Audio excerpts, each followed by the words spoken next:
Shit, well, Dan fixes the internet. The Dan's entire fixing the internet. that Not He he had brought to down. he had to the go You're slap welcome, Al Gore. everyone. Yeah, Yeah. he did. That was the law. So they're just talking about a show that I haven't watched yet. We're talking about Loki. yeah.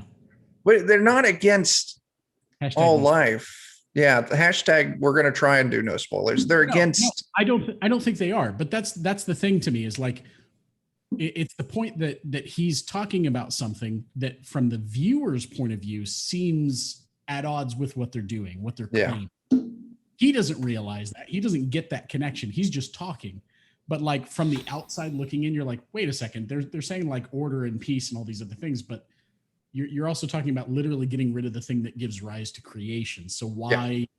Yeah, it's a weird clash. very totalitarian of them. Like, Right. It's a weird clash of sort of limiting a lot of stuff in the pursuit of one thing, and I don't think he gets sort of the absurdity in what he's saying. yeah, Because again, he's in that system. He believes in that system. He believes in what he's doing and all that kind of stuff. I'm interested Yeah. to see if they take that anywhere. If they because there seem to have been some really heavy hitting like hints dropped about that particular thing this whole time about how like chaos gives rise to this stuff. They just keep Yeah. beating it into you, but then they turn around and they're like, yeah, we got to prune all this stuff out because otherwise like disaster. And you're like, well, Yeah. wait a second, how is creation disaster? Okay, yes, if you like go hog wild with it, yeah, you end up with just way too much stuff going on. But I don't know. I'll be interested to see what direction they take it. Yeah. And with all the variant stuff too, like everybody's got their theories about how this all is supposed to work, because it's tempting to be oversimplified and go like, well, okay, when an event happens and there's a possibility for something going differently than was planned, the timeline splits. So then, okay, shouldn't everybody still look the same, but maybe make different decisions? Like, yes, but the fact that they have so many different variations on the character means that there's probably more than one timeline, more than one universe out there. well, they explain that by saying that Loki tends to variate a lot, Well, yes. and they have a hard time keeping him on the tracks. Right. But here's the thing. If Loki is still Loki, just because Loki, the way they're describing it doesn't give rise to that many, doesn't give rise to that kind of physical variation. Right. I did think that was odd. So if you're born and then at some point during the course of your life, you make a different decision, you don't suddenly become a giant orc. You don't suddenly become a janitor. You made a different decision. Right. And they should be pruning that closer to. Right. And just because, and let's say they forgot to, or they didn't get to it in time or something, the timeline still splits off and keeps going. He's not going to suddenly morph into a different race. Like that's Right. not how it works. But the fact that there are so many different variations to me means that there's not just one timeline, or maybe there is a one true timeline, but it's the one true timeline for that universe. And there's a different universe that has a different true timeline. Because in the Marvel universes, like in the comics, they are truly separate universes that coexist at the same time. So there's probably like an almighty, sacred timeline for each of those universes. That could be. Yeah. But I just realized part of my face had a really good post describing just kind of from like a pure sort of abstract physics sort of theory on how that all works. And it was really, really good. Dense, but really good. And it was just the way they described it. I was like, I doubt that this is going to end up being, detailed in this level in the show, but it was a perfect explanation of just like. That's what Doctor Strange will be for. Yeah. Yeah, exactly. Like there's all these different universes existing at the same time, slightly out of phase with each other on slightly different trajectories because of their own timelines. And they want to be pulled together. They want to be in sync. But every decision that gets made that's different continues to kind of force them apart further and further apart. Yeah. And the more that those decisions diverge from each other and the longer they're allowed to continue, the more those two tracks separate. And all that the TVA is doing is coming in and basically saying, no, we want all these universes to essentially merge into one. So what we're doing is we're trying to go back and prune those branches, so to speak, which gets rid of the wedge and allows the timeline to more naturally sync back up with itself. Yeah. Which inevitably, like we were talking about at the beginning of this discussion, ends up with these sort of orphaned variants that come from other universes. Do you just allow them to blink out of existence when everything syncs again? Or do you bring them on board at the TVA and incarcerate them or put them to work or whatever else you want to do? Hunt them up from timeline to timeline, whatever. So while they're explaining that, yeah, we got rid of everything, there's only one timeline, we're trying to keep it on the straight and narrow. It seems more like that's not really, that's an oversimplification. There's a lot of timelines, there's a lot of universes, and they're trying to get them to all merge back into one. And so you have these variants from all these different various timelines that currently exist or have existed as they're trying to sort of prune those and get them back in line. Which would explain why you have so many different variations of him or any other character. Such drastic ones too, yeah. Exactly. You have a universe where everybody's like a big monster with horns, literally. You have a universe where people are gender bent the other way. You have a universe where people are, I don't know, lizard people. Whatever. You have one where they're all zombies. Where Kirk Connors turns into a giant simian. Yeah. I'm the muskrat. There you go. I'm the sapien. All right. That's a very specific call out for a character. Yeah. So yeah, one-armed scientist guy from the Spider-Man cartoon. Yeah. I'm looking forward to more Spider-Man stuff in terms of both how the MCU is going to handle stuff and also how Sony's going to be handling stuff. Man, my Still, template. There's a Dan. I just had to factory reset the whole thing. Damn. Wow. You know, as you do. As you do. Turning it off and back on again simply Turn wasn't it off enough. and back on again. It works. It wasn't enough. We all are the wrong people. 40% of the time, it works 100% of the time.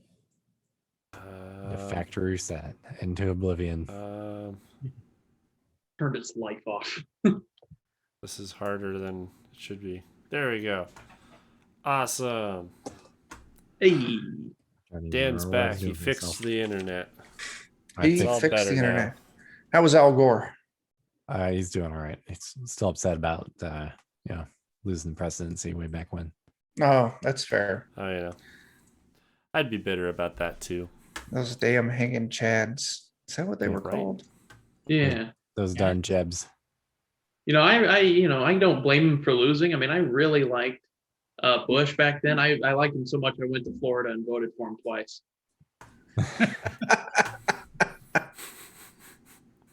Too soon, Jake. Too soon. As everyone And does. this is when we get to watch the federal agents bust into Jake's place. I voted for both people once, so Coming for you too. Just canceled out. yeah. So I guess we're gonna play a game. Yes. Maybe. We're gonna play BFRPG, the Velaren campaign that we've definitely been running every 2 weeks. Every Without 2 missing weeks. a session ever. I Not was once. looking at it, and our last session was May 7th. That's Wow. a Perfect. while ago. So we've missed 2 sessions. Not Yes. just we've never missed one session. We've gone right past Exactly. it to two. Or was it That is 3? factually correct. I checked YouTube today to make sure I had the right count for the episodes. Okay. Last episode was May 7th. Yeah, that's a while ago. So, Seven. Joe, we've all leveled up to what, 8 now? Yeah, we're all level 8. Not quite. All Yeah, right. so You got me there. I was trying to pull a fast one on you. So 7. since it's been a while, more of a big recap, I guess, of everything that's kind of happened so far. So you guys started out heading down into Veshkal, where you were traveling with the NRC company. They were setting up some mining camps in this first wave of miners that were coming into this country. They're the first people that have been permitted to do that in the history of both nations. So they're pretty stoked about getting some resources that the natives aren't using. Turns out there's a lot of tension with that, though. Most of the natives aren't on board with it. They kind of are as a whole country, but not really as individuals. And you got some locals that were sabotaging the equipment, which later escalated to them attacking, raiding at night, killing a lot of your people, burning down the camp, and caused a whole lot of, No big I deal. Being very exploded a nice. guy and then died.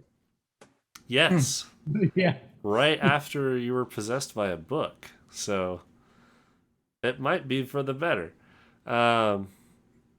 Yeah, so that happened. During all of this, you guys discovered that underneath some of these mining sites were these like dungeons that had all sorts of craziness in them. And you found that a lot of them were linked to burial sites that were kind of these superstitious places that all the natives would stay away from because they said they were full of evil things, which you confirmed upon entering them. There's a lot of cursed shit in them. Yeah. But some cool items and things too. You found a tablet that depicted a crazy thing called a soul spear that seems to be out there in the world so far. And Athenheimer took great interest in that. You guys also took a book with a glass eye that's kind of like flattened. It's like this glass dome almost that's compressed a little bit, but it's got like this liquid glass eye moving around in it. It seems to talk to you guys if you touch it. And yeah, so we ended last session with base getting destroyed, Athenheimer taking what was left of his men, living back to their main base camp at the south end of Estrovia, and they took all their dead and threw it on a cart to resurrect. Because usually, when you're a part of the NRC, if you're at the bottom, you're typically someone that's in debt to them, and the debt's usually great enough that they can afford resurrecting you a few times to pay it off. So there's that. But yeah, so we're picking up with you guys leaving Veshkal, heading north into Estrovia. And I was going to hand wave all that travel. That's why we were off for 2 sessions. It just took that Right, long. yeah. to get It's, there. it's It was walking, for God's a sake. lot of walking, yeah. We didn't want to go through Lord of the Rings, so we just skipped it. Right, yeah. The last 2 sessions were just walking. And, and then you reach Polis, which is not the capital of Estrovia, but kind of the capital. It's like the biggest It's city. not Washington, in Estrovia. D.C., but New York City. New Yeah. York City. In a way, yeah. So it's Or is it more like New Jersey? God damn it, you beat me to it. I was on mute. but yeah, it's a biggest city for sure. It's like this big metropolis that kind of spills out into the surrounding area, which is pretty rare in this time period. But this is one of the few cities where alchemy and magic and all that type of stuff has really taken root in it, and so they're allowed to be a little bit more of a dense of a population center because of that. Typically, you won't see too big of towns because it's pretty close to medieval, Disease and sanitation. 1200s era type stuff. But and it's some of the bigger cities. There's like some wizarding colleges and some alchemy schools, and they can do crazy technology stuff, at least by their standards. So approaching the city, you would come over a hill and see just this massive metropolis. It starts with farmland on almost as far as the eye can see as you look both ways, which then goes to like these little kind of pocketed farming little subsidiary villages. Then inside of that's kind of some of the shanty towns, and then other like more cheaper living areas, which gradually get better and better in quality until they approach the main walls of the city. From there, there's a river that kind of runs in like a semicircle around half of that wall. There's a few bridges going across it to the main heart of the city, where there's a big castle there for like the government there, and plenty of inns and shops, a few markets, a temple, pretty much anything you guys would want to run into. So this was definitely going to be the best place for you guys to arrive, spend all your gold, get your book or whatever magic items or things checked out. Any lore that you might have been curious on, you can probably find scholars. There's a big library here, all sorts of stuff like that.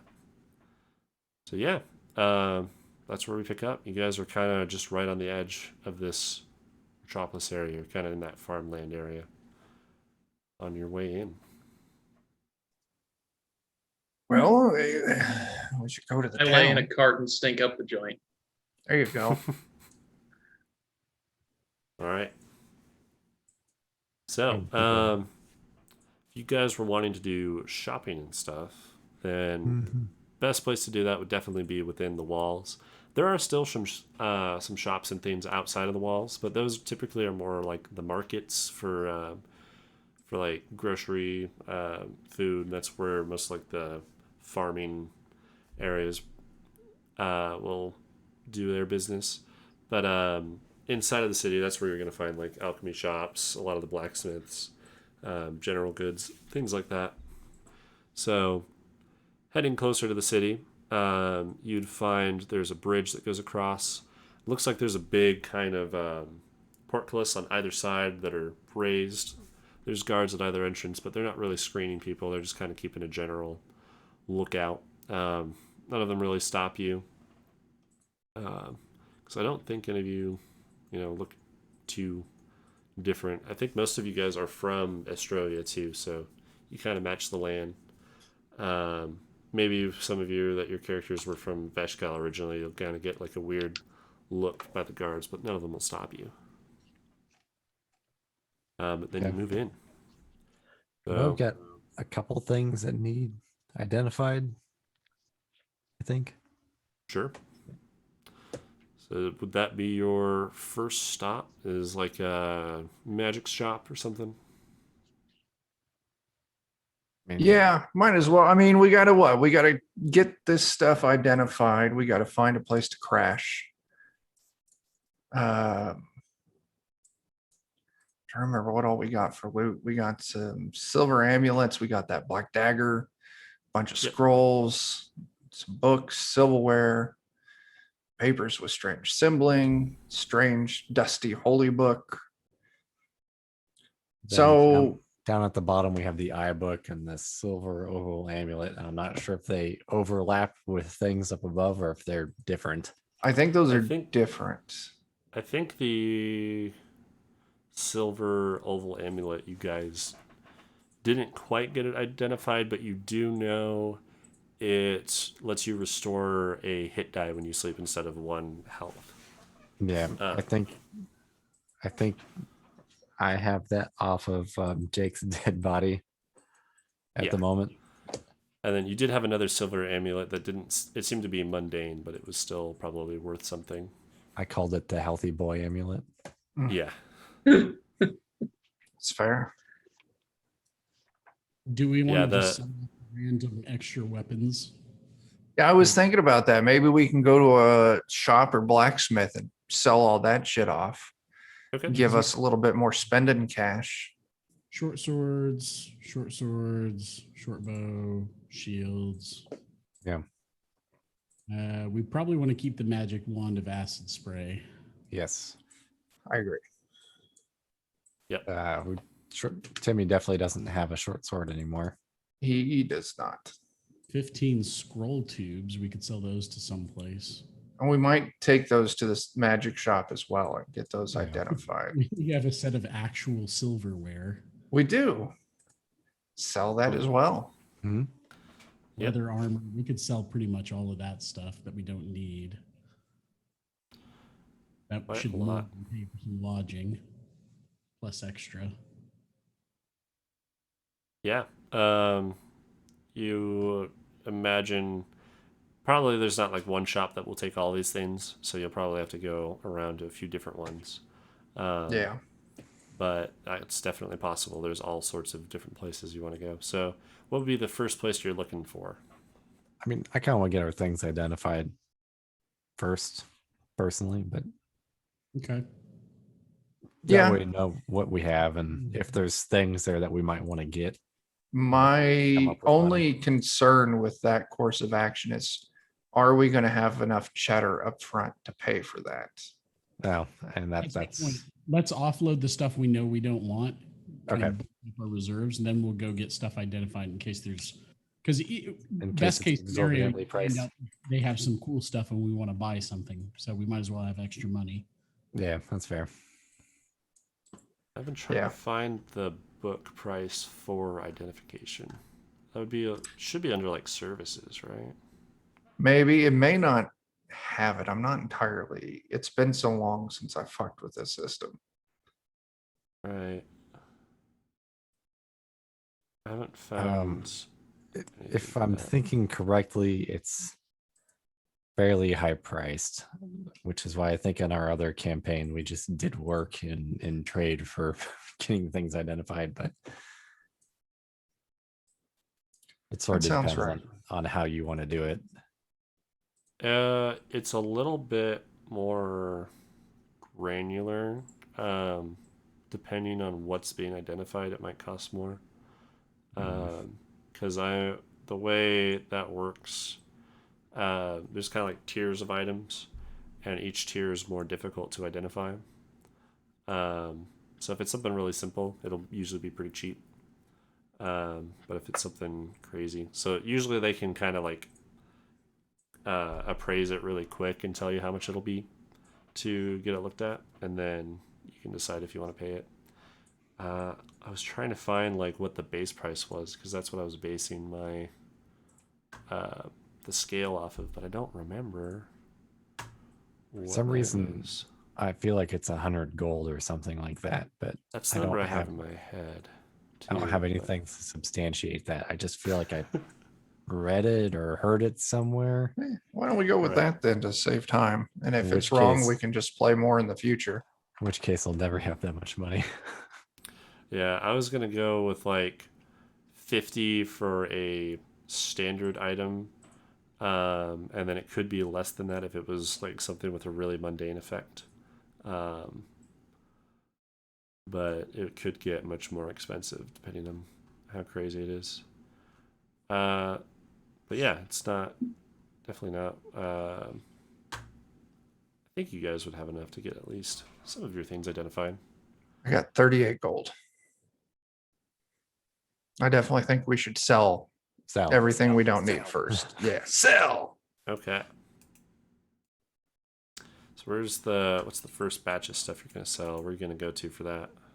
let's see. I think we've got 4. I'm gonna consolidate Timmy's sword into. We have like 4 short swords for sure. Okay.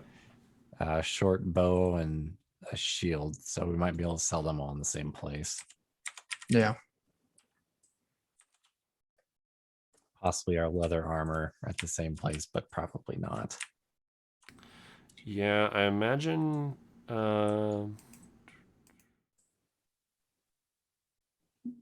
You could probably get rid of. Yeah, the 4 short swords, short bow, shields, leather armor. You could sell in that same place. Okay. Any like worked metal armor, that would be. You could also sell leather armor to a place like that, but usually the specifically only armor shops won't take just leather like that. Okay. If not in super, not in like, it's like not great quality leather armor, but you'll still get full price for it. But they typically would want to only buy metal. Yeah. So we'll say you are able to liquidate your weapons and the leather armor. Okay. Let's get a wait, estimate on that price. If you guys find the price to these as well, let me know. So I'm just flipping through this like 50-page book for them. Let me take a look at my shit. See what I got. This is BFRPG. Amulets and things can be worth quite a lot though too, even if they're completely mundane. They can. Yeah, I figure our silverware and our amulet might get sold at probably the same place. All right, I got the equipment emporium up. Yeah, those items would definitely be like a general goods, and those are worth quite a lot. Those are probably some of the most expensive things you have. So what's the first general good item we got to sell? So let's start find with the 4 price of your short swords. guys. Yeah, armor. So let's see. Oh, the armor first. Okay. The Well, shield if we will run you 5 gold, or you'll get 5 gold back for it. the book price for the short swords is 6 gold each. Okay, you'll So get 5 back for that Okay. Per or per. okay. I'll update the inventory as we go here. You'll get 5 back per that, except for the one that Timmy had. It's probably 'cause pretty it's banged a little up. bit. Yeah, that one's a Timmy. little bit eroded Son of a from. bitch. It's acid etched. Yeah, Yeah. It's It's, artistic. Damascus. Some people pay good money for this. not quite in the best condition. How much Yeah. gold am I gonna take off for Timmy's blunder? He's gonna give you 3 gold, half price for that. Okay. Dang it, Timmy. Costing us in life and in death.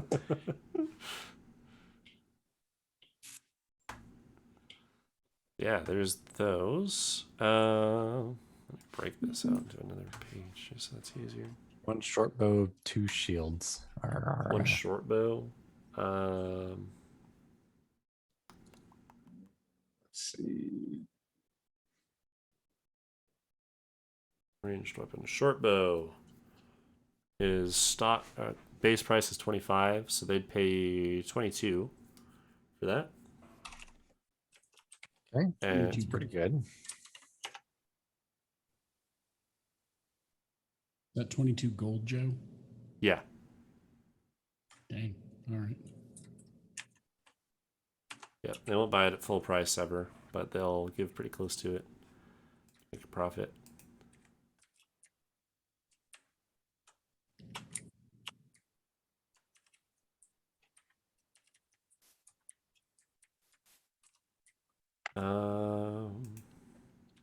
Use this at 2 shields. And we're 2 about shields. 55 Those GP should so far. each both go for 5 apiece. 5 piece. Okay. That covers all of our mundane equipment. Cool. Then we have. Let's see, we've got. Oh, do we want to sell the leather armor? We sold it. How much did we sell it for? Oh, Did you want it or? No, I just want to make sure we got rid of it. We are Curious. selling it. What did I? 4 gold, 5? Was it 5? I think 5 gold pieces. Leather armor is worth 20 gold total, so it should be. He'd probably give you 15 for it. Okay, then I'll add 10 more to our total. I thought you said 5 for some reason. I said 5 on the shield originally, so I Okay. think that's when you got that number. So yeah, It there's is that. done. We have our silver amulet, our scroll tubes, our silverware. Oh, Then yeah. I'm not sure if the holy book, the wrapped book, or the papers with scribblings and shapes, if any of those would have value or not.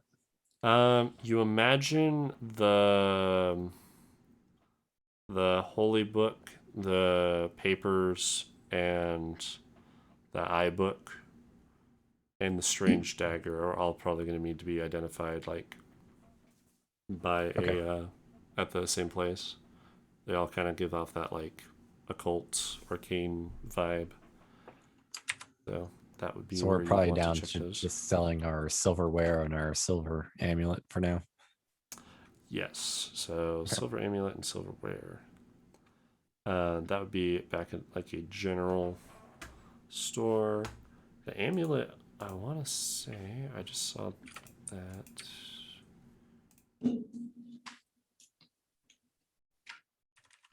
Where's it at?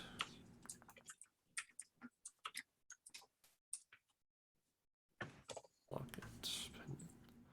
It is a pendant amulet, so that goes. They'll buy it for 40 gold. It's not bad. That's not bad at all. How about that fine silverware? Works like metal jewelry like that is very expensive. Fortunately, none of us feel like they need to look too fabulous. So Right. And then let's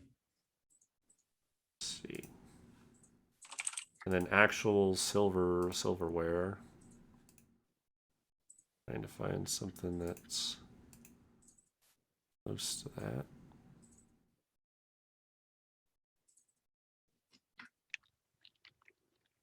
Oh, here we go. is it Mad Money's? Silver tableware. Amazing that there's things like this in the book. Yes. Yeah. This is like the extended Emporium book, so it's Uh, got a lot.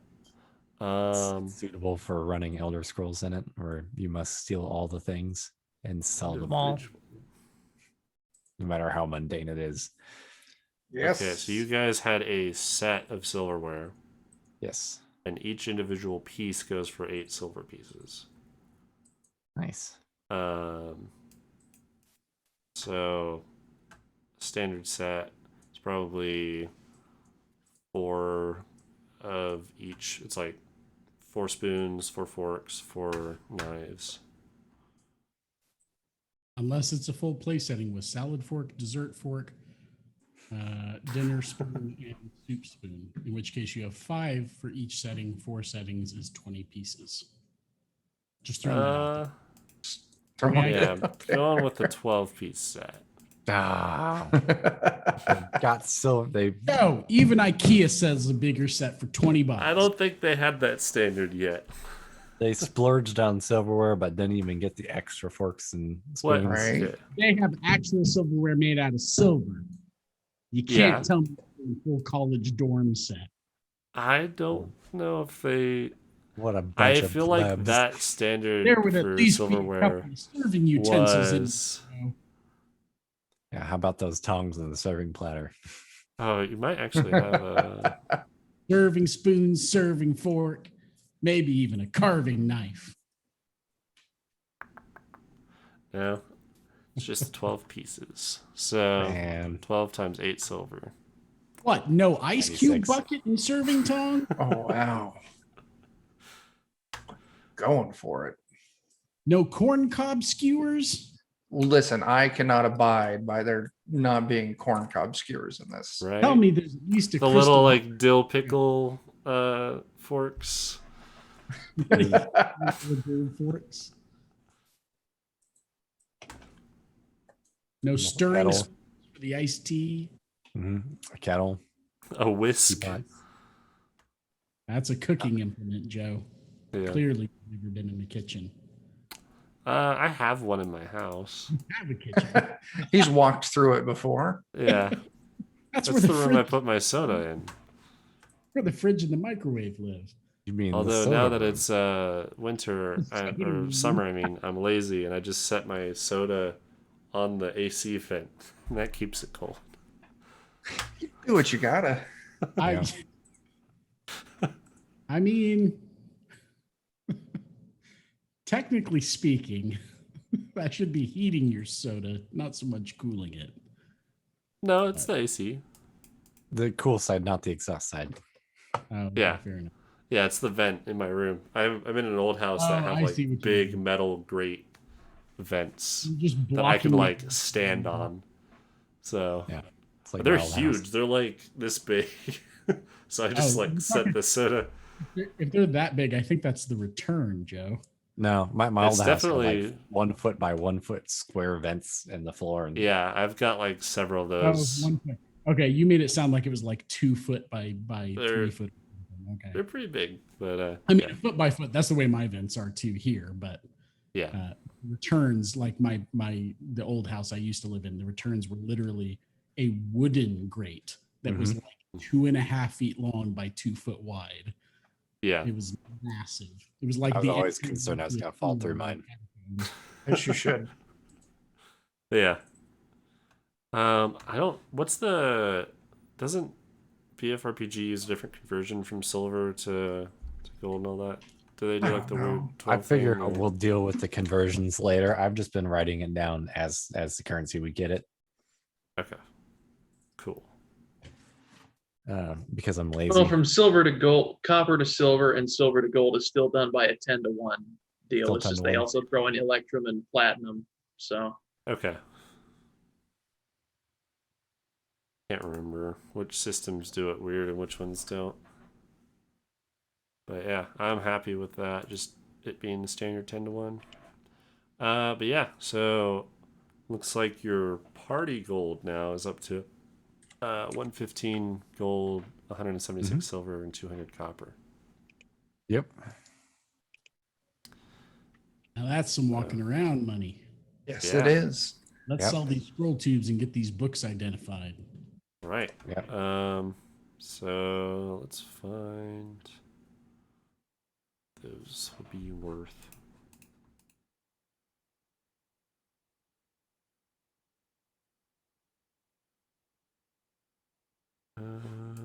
This episode, welcome to the BFRPG Shopping Network. That's it. Right. That's it. this will be our ice cream episode.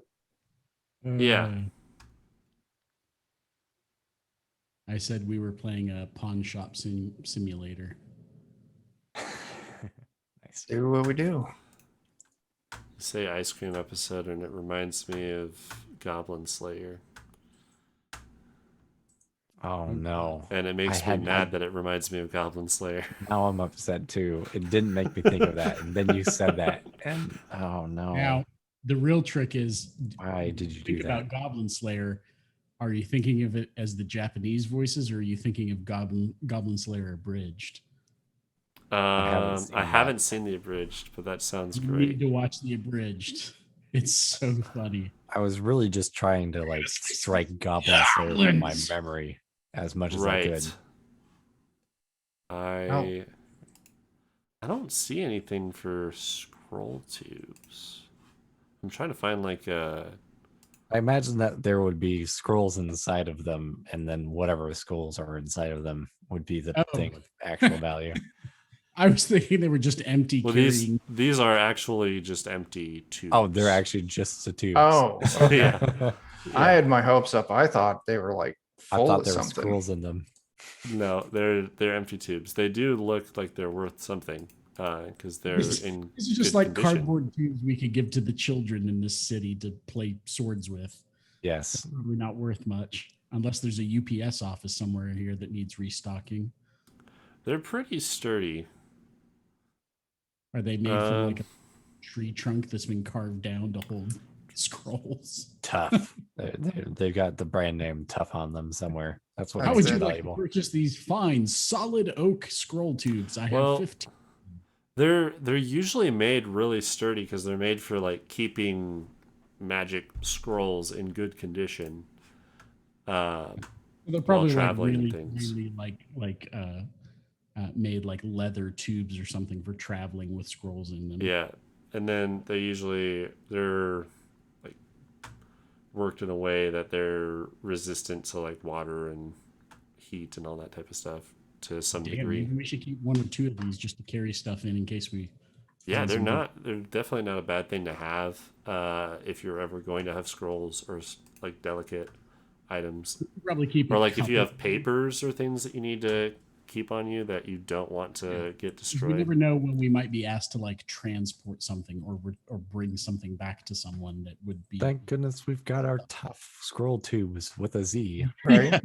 Thank God we brought those scroll tubes with us. Otherwise, all these papers would be wet when we got stuck in that bog. Yeah. Yeah. So let's sell like we got 15 of them. What if we sell like 10 Yeah. of them? Keep the Yeah, others. that's kind of the number I was thinking too. I'm good with that.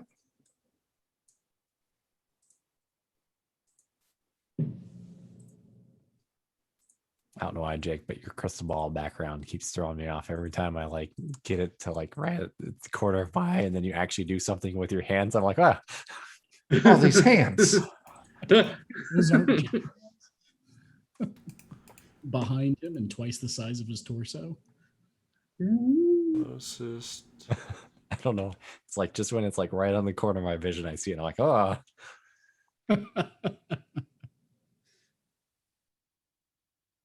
Map can't or read. skill case. 1 gold apiece. Oh, well, That'll be the that's not- selling price, is 1 gold apiece. It's not nearly as impressive as I thought it would be. well, And for their size. that's still 10 more gold pieces. Yep.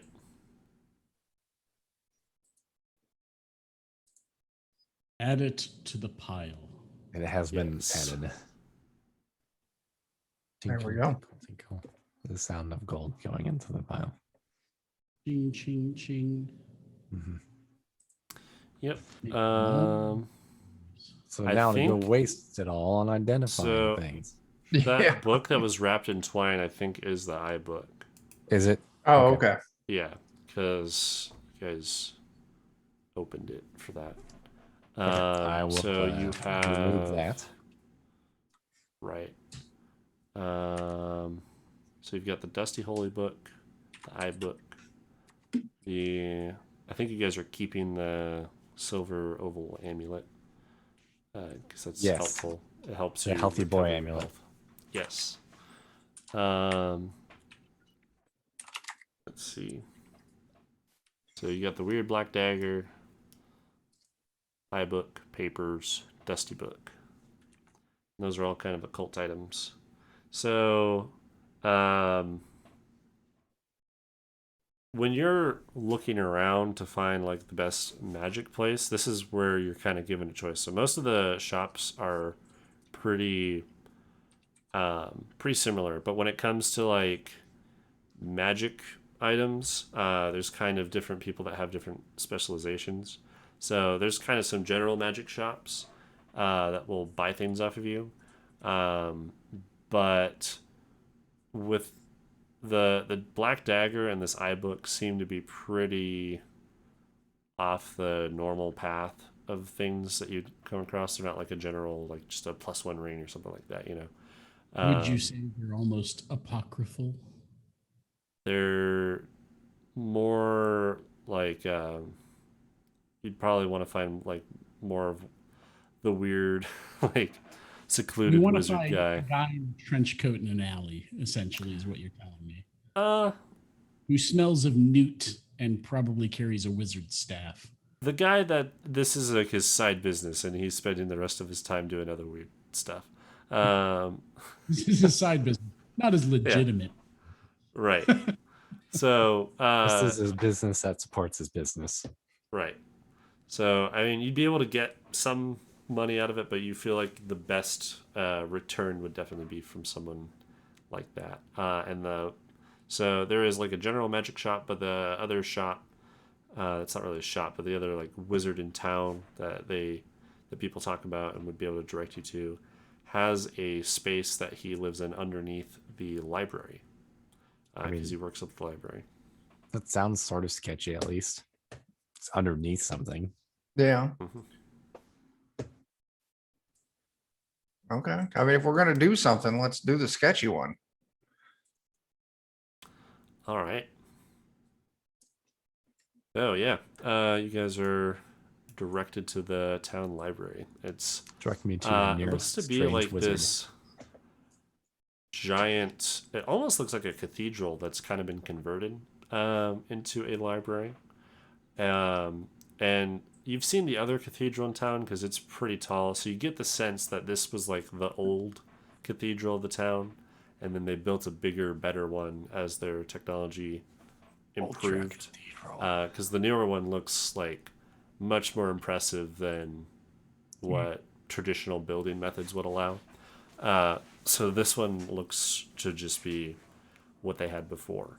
And it has like, you can see the spaces and the windows were definitely designed to fit like the stained glass, the way that they're rounded and things, but now they just kind of have like normal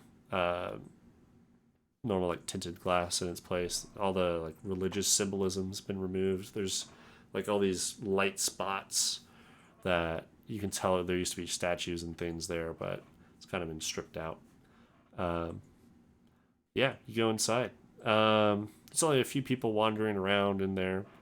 There's like this librarian receptionist, I guess, up front, and they quickly like greet out and they're like, "Oh, welcome. Is there anything you guys are looking for here?" Your nearest strange wizard, I think. Oh, you're here for Ingram. Yeah. He's down in the basement. Great. How do we get there? So if you go all the way to the back, there's a door on the left, which will lead you to a staircase, and then there's a door at the bottom of that, and that's where he's at. Cool. If you won't be wanting anything up here, I'll go back to my book. They'll Carry on, back up good and sir. Yeah. sit back in their chair. So you do so. It's a pretty extensive library that you're walking through. You can see most of the shelves are kind of full of books and things, and there's a few stacks laid out here and there where you see just a few like older people kind of going through them. You see like there's a few people in like cleric or clergy looking attire going through some books. Once you make it to the back, you can tell that's where like the book repair kind of station's at. You see a table set up for mending, and then a few like spare spines and things and covers. But you go back there, there's this door that it's kind of stuck a little bit on it. It doesn't look like it opens or closes, and it's a little bit swollen from the time of year. You're able to open it, and there's this dingy, narrow, steep staircase that goes way underneath the church. You see this faint light. There's not like a torch on this hallway. It's dim light, but there's light kind of coming from the outline of the door at the bottom. You can see it spilling underneath. This is where we find Alucard and wake him up and go kill his dad. Nothing could go wrong with this. Let's do it. Believe it. Wrong by going under a church looking for a sketchy ass guy to tell us what our magic book does that has an evil eye on it. This all sounds normal. Absolutely. Yep. So you head down the staircase. See this door. Who wants to open it and go inside? Figure we might give him. The I courtesy will. of Oh, knocking. never mind. I was gonna say I figure we might give him the courtesy of knocking first, rather than barging in. Look at Yeah, you. who knows what he's using your doing in thinking there. cap. He might Sure. be naked. So you give it a knock. Immediately, like as soon as you knock, you hear like scurrying and this kind of weird squeaking sound. And you hear like a faint voice being like, "Hush, hush!" And you hear It sounds like footsteps somebody approaching the stuffing a door. bunch of tissues into a trash can. No, This son of a quite bitch that. better not have a badger in there, or I'm going to be upset. Oh God! It all comes around. It all fucking comes around. One or many badgers. And No, so Joe didn't answer that. Those Joe who are did not familiar with what fucking Magic Boy, answer that. Satellite- Joe said that. I recognize that fucking name. Yep. So the door opens, and you see a very young professor, or like he's wearing like kind of like college professory looking attire, but it's not very like doesn't fit him too well. His shirt's like a little bit puffy and things. How much corduroy? It's got a lot. It's got Much really hair tight on it. pants. It's got like a hat that's a little bit too big for him. It's on back. His hair is really long. And he says, yes, I wasn't expecting any guests. Who are you? No, probably not. We were sent here by the other magic people in town. Oh, do you have things that Strange we stuff. look at? Okay. I tend to deal with the more things they don't like to do. So Yeah, that's basically why we're here. Yeah, you summed it up. absolutely. We have a Uh, mutual understanding. And as in the middle of talking to you, he like barks over at the cage you see in the corner, which has a badger scurrying around, very upset. He's like, quiet. And he goes back and he's like, sorry about him. He doesn't like guests too much. All right, just make sure to keep them away from the orange and purple stuff. The what? Oh, don't worry Nothing. about it. Nothing. Yeah. He's like, okay. And so he brings you in. This is like a really big open space that almost it's almost the size of the church, or not the church. Oh yeah, the church, the library. It runs under the entirety of it. It's got kind of a slightly lower ceiling than normal, like almost uncomfortable, but you don't hit your heads. But it's like not very You much feel like you might. clearance. Yeah, it's like that kind of like unnerving height. There's all of these support pillars that there's dozens of them that run, so it looks very structurally stable. And he's just taken over this entire space. There's like tables and things that are being used. Like he has some tables that are set up, propping up other tables. There's books, and he's clearly been living here. Like you see, there's like curtains that have been drawn up for certain places. There's a bed over in the corner. He has like a kitchen set up, and he's got just all sorts of these little stations set up for different things. Like he looks like he's got an alchemy area in one corner. He's got a place with books in another. Looks like he does a whole lot of different things. Have to And try then and he's make sure he also got doesn't a get into. considerable chunk of one of the corners just that looks like it's dedicated to his badger. He's got this pet badger that he seems to be very endeared to. You just gotta keep away from Badger Alchemy. Right. Yeah. Full This Badger is a Alchemist. significantly younger Ingram than what you guys are familiar with from the other campaign. Not too late to save him. Or is Whereas, Keep them away uh, from magic doorknobs. the Have to last change- Ingram that you found was much older, like a hermit, kind of in his later years in life. This is definitely, he appears to be like still finishing his schooling, and he'll ramble about that a little bit. He mentions he's still working on what he calls his, what is it I wrote down? His Thesis? opus divinatum, Oh, he's just making up words. which is anyone in this party a magic user of any kind? Thief. Jake? Kind of. I'm not anything right now. Okay. I won't be those of you using that any are- magic for a bit. Sure. Those of you that are magic users, you would know the opus divinatum. Usually opus and then a word after it determines, like opus means it's kind of like their thesis equivalent of their wizarding knowledge, and then divinatum or evocatum, it'll have like a different word tacked onto the end based on what field that they're studying, what school they're in. So divinatum is divination. That seems to be what he's working on here. But he's got a lot of things going on that don't seem to be related to that too. But he drags out a table and clears some dust off of it and sets up this like red cloth over the whole thing, taps it. He's like, all right, let me see what you have. You want to start with the big stuff, the small stuff, or just all at once? Just Whatever will fit on this table, I guess. we'll just dump it all out and see Okay. how he reacts to which things. So the So- black dagger, the strange paper scribblings, holy book, the iBook. Okay. Just bump. The dagger drops and clangs. Papers kind of start, you're setting those down on the table, and he seems to be looking at those a lot. The book tumbles out. When the iBook, though, tumbles out, he kind of like jumps back from it a little bit, and he looks around at each of you. He's like, none of you have touched that, right? Yeah, we all have. I mean, one of us touched it and then he died. So One of us since touched then. it to bits. He died. I mean, not because of the book. Unrelated. He got killed by some people who Sure. attacked us, but Okay.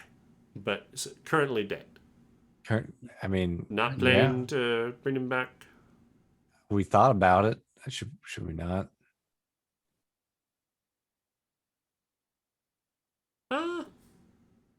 You can. What's his name? Jake, Jake. what was your character's name? Jerome Garfrey. Garfrey, that's right. Good You old do bring him back. Garfrey. Please have him come here immediately. There's much I would like to talk to him about. Very curious about that. But yes, do not touch that book. That's that I can tell just by looking at it. I don't know exactly. There's a lot of different things it could be used for, but any book in that condition with that eye on it, typically making physical contact with it is not a So, bad idea. what is the eye made? The eye is basically, this book is an attempt to store and share knowledge with the host. Typically, there's this weird ritual where they imbue part of their consciousness and being and soul into this book for the sake and purpose of keeping knowledge in it. It's kind of like a It's like a horror crux. like a Horcrux or like a what's the word? The phylactery. It's like a phylactery, but only for your mind. It's like a half meant of a for- Steve's brain in here. Yeah, so it's for when a wizard knows. We're much better at extending the physical bodies than we are the mental aspects of it. So some wizards at the end of their life may be tempted to sacrifice a few people and make one of these. Oh, It keeps them mostly sharp, at least when they are holding it. And when they're not holding it, it looks to try and it's very hungry without them. It kind of is lost and it's trying to regain its host. It's very costy bit of magic there, and if you're not really the one that created it, it just kind of keeps sucking away from you. Yeah, nasty magic. But Okay. that's why they exist. They are basically made so that people can extend their mental lives after they've kept their physical bodies alive. Wonderful Sackhead is the one who created it. Sackhead. Oh, never mind. Just an inside joke. Okay. Yeah. Is that your friend who died, or Nope. okay?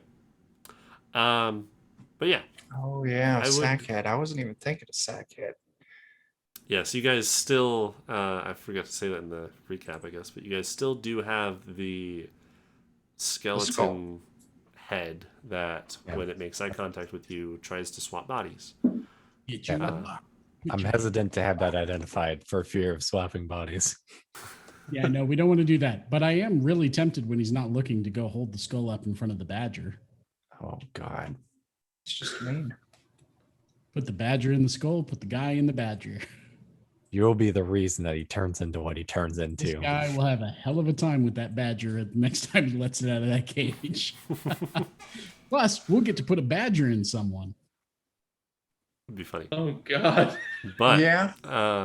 Imagine finding some royal or something like that, and they just swap their mind with a badger. Let him loose in the castle. Haven't tried it Foaming on at the animals, mouth so and you're not biting sure. everyone they find. It doesn't work on animals, or You haven't tried it on animals. You don't know okay, we don't what know. happens. All right, so there's an experiment to be had yet. Yes. But yeah, so that's kind of what he covers on the ad book. He's like, I could look into it more. I could destroy it. There's a lot of... I don't know. Sometimes they can be troves of information. They can be decoded to find a lot of the information that the wizard knew. Like, if he knew any spells or things. They're typically written in code, though, because it's kind of just his thoughts in like a one-to-one page form. It's not really... Once you understand his and the way he thinks, it'll make sense. But just looking at it, you won't. So I would definitely be willing to buy that off of you. Much. Let's look at the other things here. He's like, I'll probably do a sub price at the end once I see everything. And so he starts looking over the other stuff.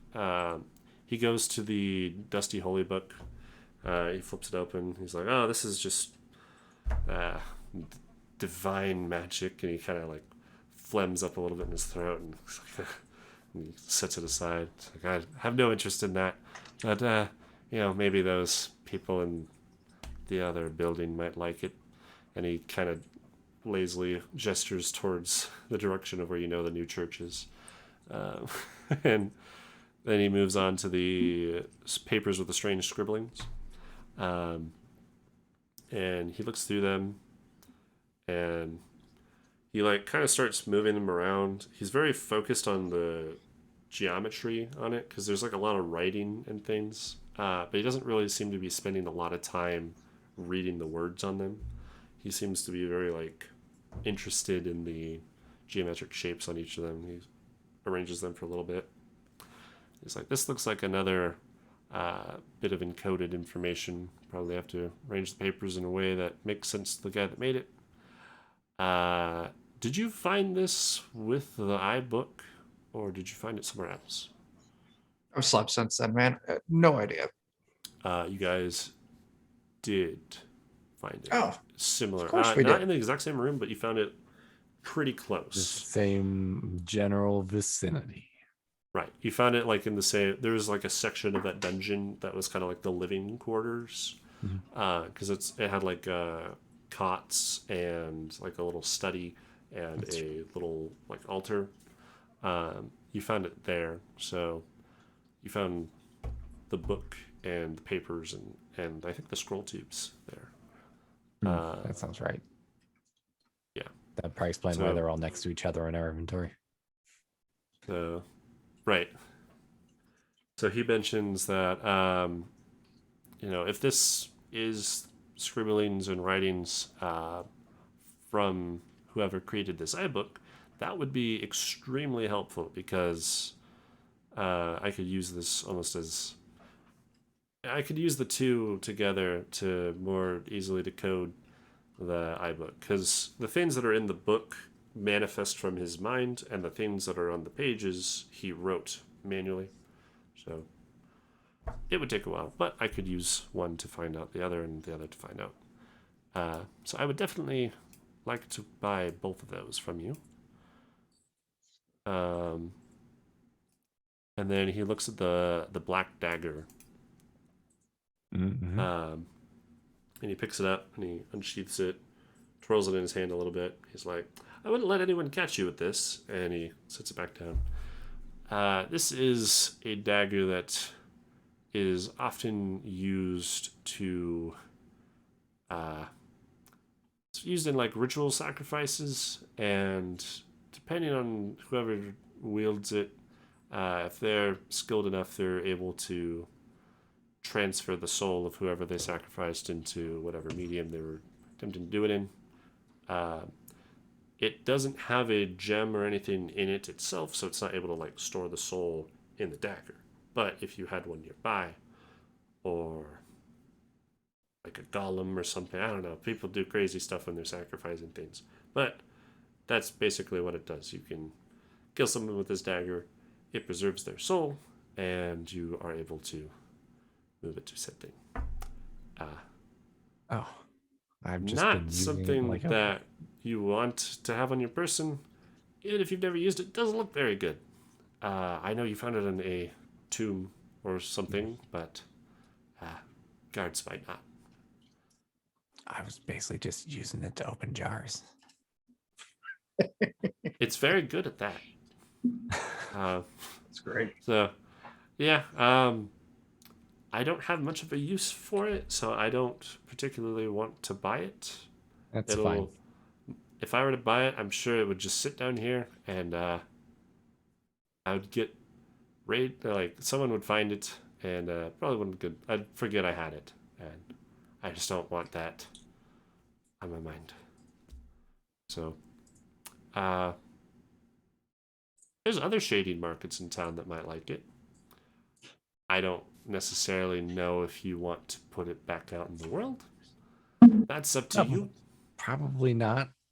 But you know, you Probably may be able to the church. He seems like really struggle talking about the church or any of the clergy. Maybe they'll destroy it or something. He's like, yeah, sometimes they will take items like this and destroy them. You have to be on good terms with them to really get to that point in the conversation, because they will jump pretty quickly to assuming things. Probably assume that we're sacrificing with it if we haven't. Yeah, they typically don't trust people that have them and coming off the street. Lots of bad experiences with that.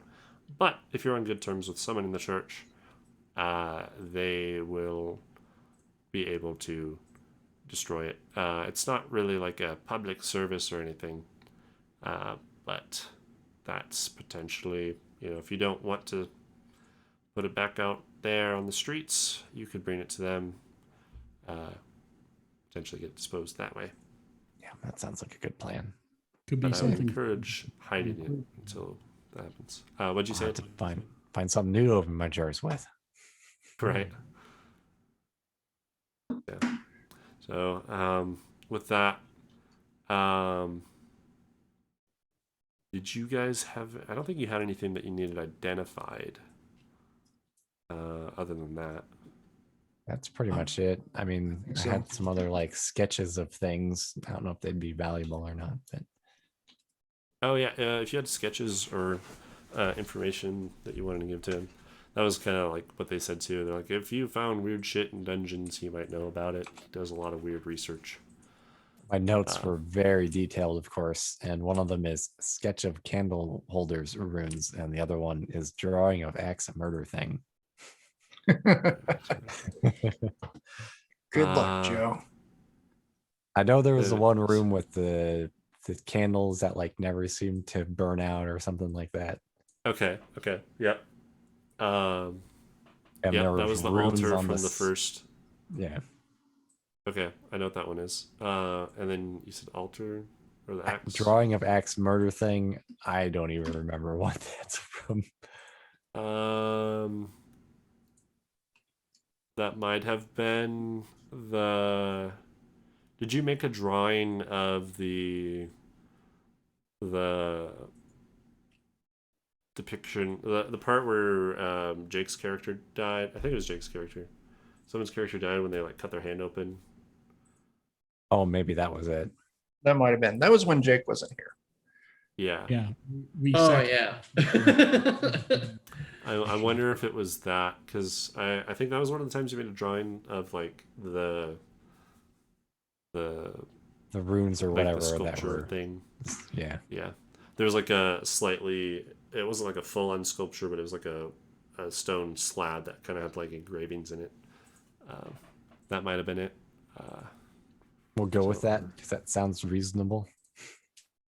It's the only other like major depiction thing, unless you did like because I think you gave the tablet to Athenheimer. I don't know if you made a depiction of that, I thought we did.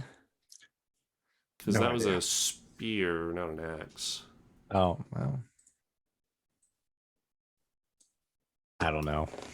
You probably Those did are, a those are the words I wrote in my equipment. okay.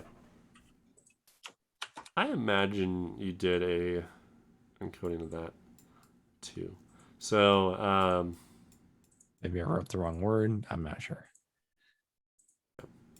so yeah, you hand the altar to, or the scribblings of the room of the candles, which is like the altar room in that same dungeon where the iBook and the papers came from. And he looks at them for a little bit. He's like, this seems to be some. I can tell it's something to do with whatever their religion was at the time. That can help me date it, maybe. I don't recognize it, but if I find a ancient religion or cult or something that lines up with any of these notes, Yeah, then I that mean, might we help found me it. better identify like who did it or Yeah. what time period they were from. We found it in the same place. I mean, it's just a sketch of it by itself. It's, I don't know. Right. Unless you're interested in a candle that never seems to run out. It's like those are typically an indication that some not so nice things were going on. Which I can tell you've been in places like that if you've got that dagger and this book. Yeah, I mean, it all seems connected at this point. Not nice things. Yeah, like these are definitely not a holy place. No, So not it's quite. like I can't really do much with those other than it's like I don't really have a need to hold on to those, but those might help me. I'd better place what time period he's from, or give me a name of a cult if I happen to remember one. Okay. Then there's the notes of the sacrificial deal where Jake's character died on that depiction. And he's like, oh, that's just, your standard give me blood, I do thing. Yeah. This is a particularly aggressive one, so. Yeah, it sure killed him outright. Oh. Yeah. That's not good. No, I mean, it wasn't me, but I'm sorry to hear that. What did it do? What were you doing with his blood? I mean, there was a door and we needed to go through it. And, the door was thirsty. And before you knew it, it just sucked him dry. You wanted to open a door that needed blood to open it? Well, when you ask the question like that, you make it sound real bad. Yeah, I mean, yeah, when you put it that way, sure. What was in the room? I mean, we were fighting the things in the place. So, some sort of echoing tentacle monster thing. You could see his face is just like it's very curious but also horrified. It was like, Well, it was survival of most versus survival of none. Ah, And also, Well- we're not magic wielders. We don't know what this stuff does, so we just observed its effects for the most part.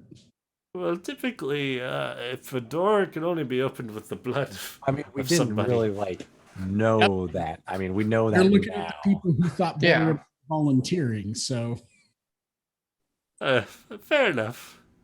It wasn't like at the door that this happened. It was like in another room, and there was a place and the thing, and he poked the blood, and then he died.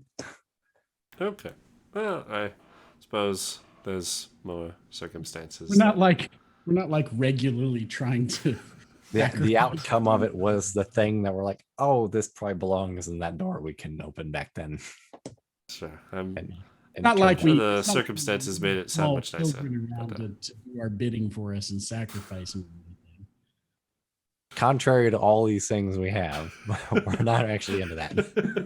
It was most definitely Yeah. not Like, right.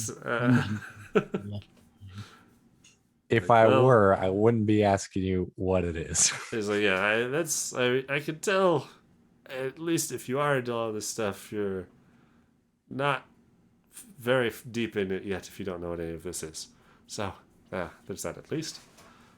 But Yeah, I would recommend away from opening doors in the future that require human blood Yeah, I mean that's as kind of the plan. a mechanism.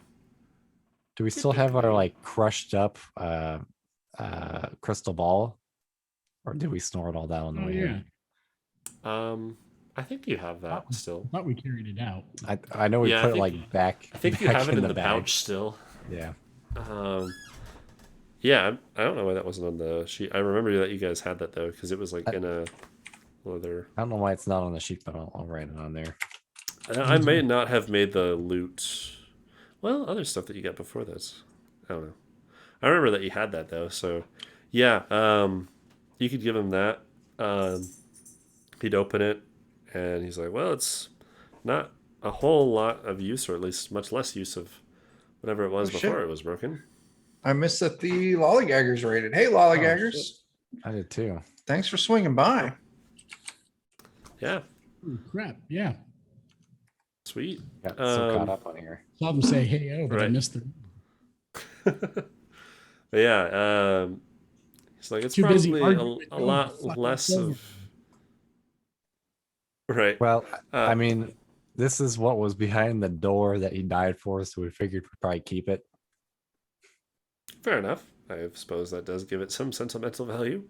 Uh, yeah. The materials of it, to recreate whatever this was originally, like it clearly was a divination orb of some kind. I wouldn't be able to really get much of out of what it was being used for or where it was linked or any of that stuff since it's been broken.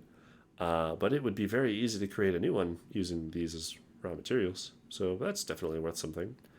Um, and the bag, it's also pretty nice, although obviously not very protective. If that's what you found it in. No, it sure wasn't. I mean, That's like, I can fix this microwave. Also, the box isn't too bad. Yeah.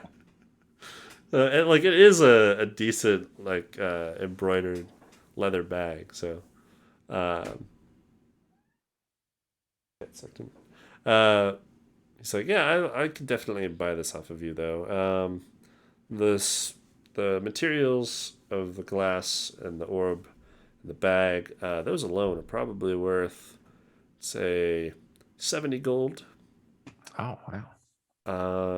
And then I would certainly like to buy this iBook and your papers. Uh, let's do. And he waves his hand over the book. He casts a quick spell. There's like a flash of light that goes off his hand. The book, like you see the eye on the book open up, and it kind of strains for a little bit, and the leather like tightens, and it almost looks like it's in pain, and it writhes and withers a little bit, and flips open, and it kind of bounces around a little bit on the table, and you see the pages fly by, and he's just kind of staring at it as the pages flip. And he's like, "Oh, there's a lot in there." So, yeah, this This is book's on its way to probably orange worth and purple about. goop. Probably doesn't help in his quest to get some purple goop. But yeah, he's like, this is probably worth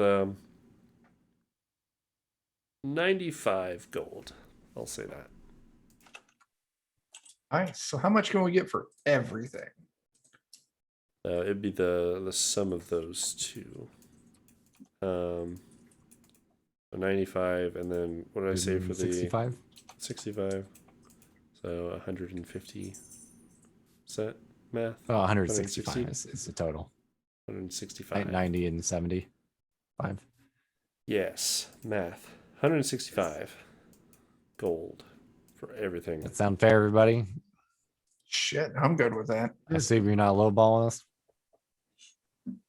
He's like, I'm probably one of the only people in the town to buy it, so that's the yeah. only ball you've got. I tried. You guys do know that like spells are worth quite a lot, and if this book has multiple spells in it, that's probably why he's willing to buy it for so much, because potentially, if this book was by a wizard who was on the end of his life creating it to extend his mental acuity, then he probably was loaded with spells. So he's Possibly very spells, interested possibly in his favorite recipes. yes. Either way, I'm not a magic dude. I don't know enough Right. to know what it is. So I'm absolutely thrilled to take that price if the rest of you are. Yep. Yeah, I've got no issues with it. That's a lot of beer money. Absolutely. Yeah, it is. How much was the total again? 190 something? It was 165 165. from that. We're up to 285. Nice. Okay, Part of the cool. goal. Yep. Sweet. So That leaves yeah, us see, with. Sorry. go ahead. and the other thing, you had one last thing for him too, right? The depiction of the spear, right? Because you had you made like an impression of the tablet that you found. I think so. Yeah. The big Or one that I something like was that. carrying out. Yeah. Yeah. So he looks at that, and he after looking at it for a little bit, he's like, "Oh, that's clearly that." Have you ever heard of the Soul Spear? It's kind of like a legend. It's one of the myths of. I definitely have. The others haven't. So you might as well explain it because I'm sure you'll do better than me. He's like, well, it's part of the mythos of gods that aren't really followed much by in this age, but people that lived here before us. There is this weapon that the gods constructed. They constructed several. One of them is the Soul Spear, though, and they believed in kind of an oversoul, if you will, where all things are one. There's this big ball of soul goop up there in the heavens, and that's kind of where they believe people, life, come from and go back to when they die. It's just this ebb and flow in and out of it, and the soul spear is called such because this is supposed to be this like impervious thing, but the spear is described as such because it's sharp enough to pierce even that. And that's kind of like their reckoning end of their scriptures text, if you will, where if that gets pierced, a lot of bad things happen. So yeah, this is basically just a doomsday tablet saying that someone made a soul spear and stabbed it. That's all it is. Alrighty then. That's. I don't believe in any delightful. of that, but that's what this tablet says.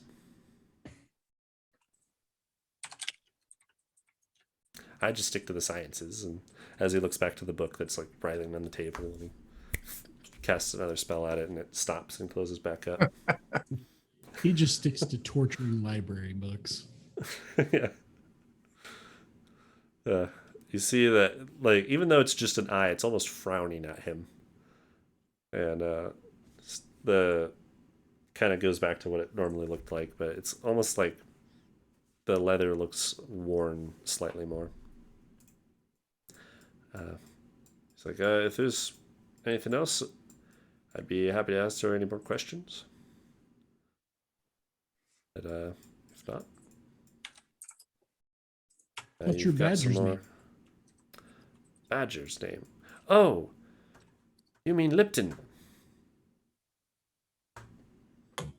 That's a Yes. fine name for a badger. And he gets very excited. You see his face lights up, and he walks over to the cage, and he's like, and as he walks over, Lipton kind of like backs up and starts squeaking at him. He opens the cage door, pulls him out, and Badger kind of starts running around his neck and his arms. And That's impressive because badgers are notorious assholes. You know how big a badger is? They're though? great. They're just misunderstood. It's a baby badger. Yeah, it would Yeah, have it's to be a very baby. Like a badger is not the size of a house cat. No, it's very, very young. Okay, fair enough. Yeah. For now. Yeah. Ow. Yeah, and you can see like a great deal of this living space is built around said badger. But you can tell he's like building things. He clearly is aware it's going to grow in size. He's like, oh, they make wonderful pets. This is probably my 7th at this point. What happened to the other 6?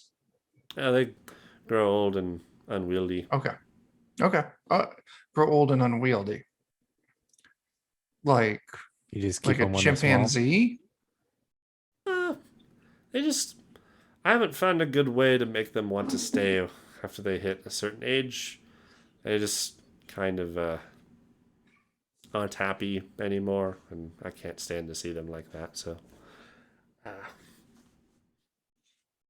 don't tell the farmers in the area about this. Been releasing feral badgers. Just releasing angry, pissed off badgers. Yeah, he's definitely. Yeah, I think the seems like shanty this- towns are completely fucked with badger problems. All the least problems of the There's a future make significant sense. badger population in the area. Well, laddie, Yeah. he's a fine badger. It's like he's Just great, let the isn't he? badgers stay Holding his badgers. hands up as it crawls all over him and squeaks. He sets it back in Yeah. the cage. Just don't go changing those badgers. He's like, oh, I would never do something like that. But now that you give me the idea, Like, I don't know what I would ever do that for, but nah, I wouldn't do something like that. you totally Marty McFly us here, Dan. I did. Somebody had to. But yeah, that's pretty much all. Bert, Yeah, it's that's pretty 0. We're just pawning off illegal magical items at the moment. Yes, they're currently visiting with Ingram, who is the the opening villain of. Was it my last campaign? It sounds right. Or like Yeah. kind of 2 campaigns ago, because it was the opening villain of Blades and Pepper Shakers. That's Yeah. Okay. Yeah. So this is early in life Wizard Ingram before he became a very old, not so sane man who was obsessed with creating giant mutant badgers. Yeah. But yeah. The badger necromancer wizard Yeah, this is thing. like early 20s, still in wizard school. Ingram hasn't quite gone that insane yet. Hasn't lost all his marbles just yet. Right. Yep. Hasn't found the doorknob thing yet either. Yeah, we'd have to liberate that from him as soon as we found it with all of our meta knowledge. Right. But yeah, so that's pretty much everything he has for you. He's bought those. He's like, well, if you don't have anything else, if you ever do find more in your travels, it seems you guys have quite a knack to pick up occult items. I would definitely be interested in acquiring more from you, but I have other things to attend to. Very busy. And with that, he kind of gestures towards the door and he goes back over to his alchemy station. Ascend the stairs. Did we figure out a place to sell this dagger? He said there were seedy places we could. I don't know if I want to sell it. I'm tempted to just carry it until we can find some place to get I think that destroyed. it's the perfect thing to plant on someone that we don't like. Oh, we that's could a do good that idea. too. Say like a clergyman. Ooh. Yeah. Yeah. And this is the moment when it switches to the evil campaign. Yeah, he you definitely get from him kind of the general sense of those items. Most people aren't really willing to hear you out if you've got something that evil on you. Like, if they know that that's something that you deal with a lot and you go on an adventure and find crazy stuff and you have a good standing with the church and it's kind of an established relationship, they might be willing to hear you out. and perhaps do the service of destroying it, like for good. Um, but the average person with a shady satanic, ritual sacrificial dagger Look on at their my person dagger. for no reason typically just doesn't look good. People typically jump to conclusions on that. Yeah, maybe we'll softball him with the book of good magic spells, and then like an adventure or two later, we can come back and be like, "Look at what we Just found!" way, Just whoa, yeah, We just hide it in a hollowed out Bible and wait for the time when one of the priests gets hauled out of there by what I handcuffs. found. yeah. I mean, it definitely does not look good for whoever has it. That makes a lot of sense. I remember him always trying to stab me in confession. Yeah. Yeah, definitely. All of us. I have. lusted after my neighbor's wife. Well, there's only one solution to that. Stick out your arm. Mhm. Can't you just rough me up and molest me a little like all the other priests? Oh no! Wow. God. Oh no. Hey, these aren't Catholic in my setting. I told you, Norhillen does not like the church. Yeah. Let's see. So you guys, walk back up the stairs. You go out into the library. Pass by. The librarian just kind of nods at you and doesn't look up from his book. You're back out on the streets with some more gold. We'll get a shitload of gold. Do we got anything else to sell? Just that book to the church, maybe. Only our pretty selves, Chuck. Right. Only- Yeah. So pretty much the only things you have. I think you guys were. You were wanting to hold on to the magic wand, which, as you guys have been rifling back through your pack, it's almost like you can almost feel it's got some charge to it that it hasn't before. Because when you first got it, you used it like that same day. You haven't ever had it for an extended period of time without using it. It definitely, you can almost feel that it's. So it's replenishing or some shit. Yeah.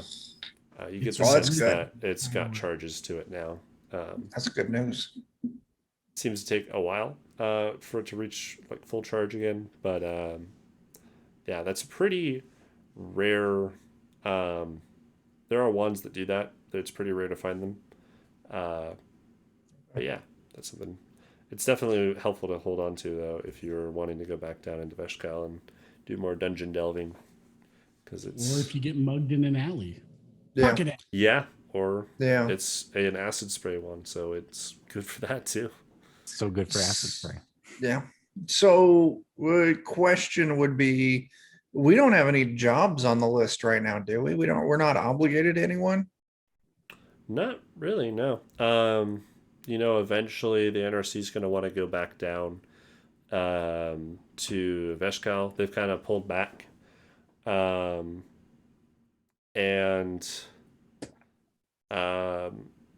Athenheimer, like if they were flat out attacked without provoking them, then Athenheimer would have been making more of a stir about it and be like, oh, we're allowed to be here, blah, blah, blah. But you get the sense that because he was doing a lot of shady stuff, he's kind of trying to keep and downplay that this even happened. He's trying to kind of keep the failure of that mission quiet.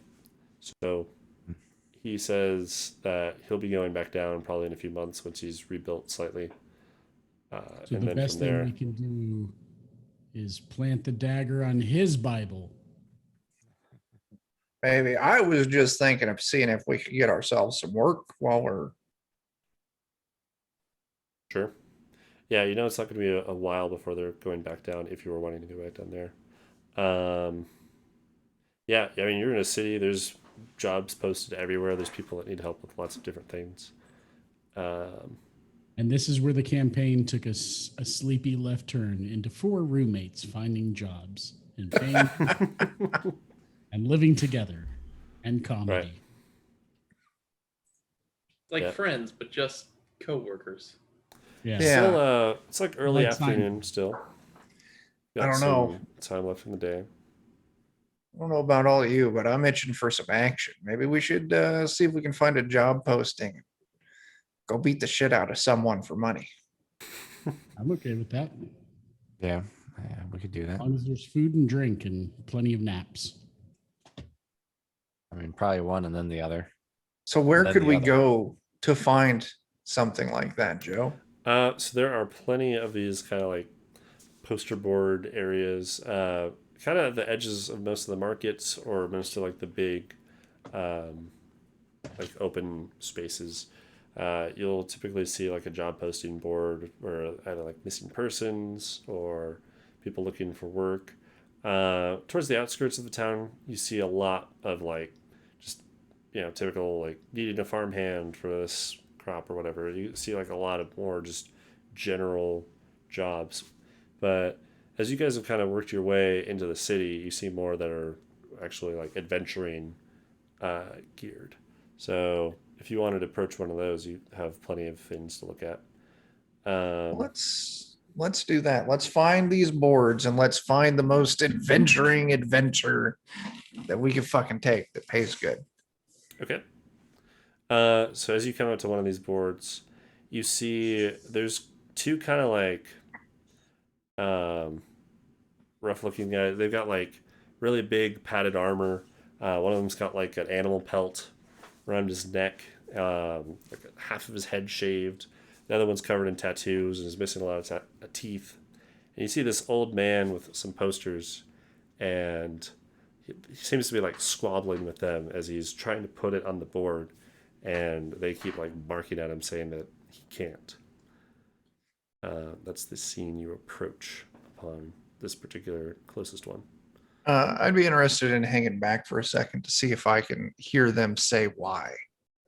Okay. So you see this old man. He's almost hunched over a little bit. He's probably like in his late 70s, and wearing very plain clothes. These two, they almost have matching armor, but it's kind of modified a little bit because like the one guy's got the animal pelt things on it. So they look to be affiliated with each other. And they are hassling him over as he's clearly got like a stack of these papers, and they're trying to like reach for the stack, and they're arguing with him. He's got a little hammer and some tacks to post them on the board. And they're like, you hear them barking like, "We said we've got it already. You don't need to keep telling everybody about this." And you hear the old man like, "Well, you haven't done anything yet. It's been 3 weeks. So I've printed out more papers." And they're just going back and forth about it. Fucking Kinkos. Yes. I'll go Say up. protect- Old man, oh, what yeah. job are you looking for? I'll do it. I'll do it for twice what you're asking.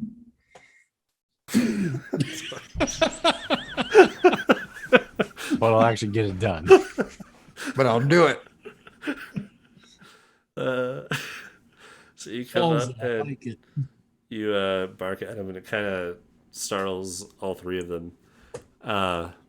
He's like, "Oh, it's my son. He's missing. He's come back, and he helps me around.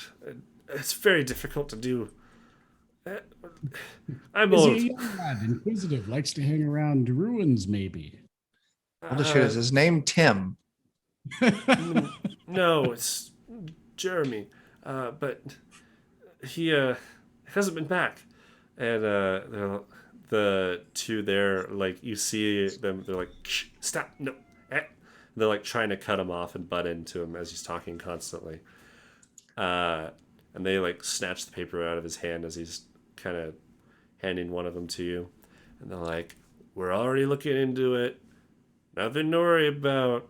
We told you we'd find your son. It's nothing for you guys to get involved in, so you can go." How much you paying, old man? He's like, "Oh, I had a measly 70 gold posted. 140 About all gold? I can afford." 100? No, I said 70. All right. We can work with 70. We'll do it for half off. We'll Here's do my it for son. half off. Half off of double the price. So I want to turn to the two big dudes. Like, who are you affiliated with? They're like, you don't recognize us? If I fucking recognized you, I wouldn't have asked that question, now would I? And they're like, they start laughing a little bit. They're like, careful talking like that around us, but we'll let it slide. You seem new in town. And one of them like lifts up his pelt, and you see, what does this symbol look like? Be back in a few minutes. Okay. And he's a platinum ranked jackass at the Adventurers Guild. So you see the crest of one of the other like major companies that's in the area. So the NRC is one of the biggest one. That's the Northright company, and the other is CAR. Wrote it down. The NRC for not NRC. Sight Ensign Roiler. It's another company that's kind of made by three people. They do a lot of similar stuff to NRC, but they're more like they're more affiliated with like mages guilds and alchemy and that type of stuff. They're more higher up. You find them a lot more in cities. Some of the shops are owned by them. That are like in the center of the town, and they're a very wealthy company and family. So what you're saying here, lads, by flashing your fancy logos, is that you're not just amateurs at holding up that wall. You're actually professionals at it. They say, absolutely. You all hire freelancers? Very professionals. But there's no need for freelance work on it. We said we'd find your son. You know, sure nothing bad has happened to him. You do know that in missing person cases, usually after the first 24 hours, the person's probably dead, right?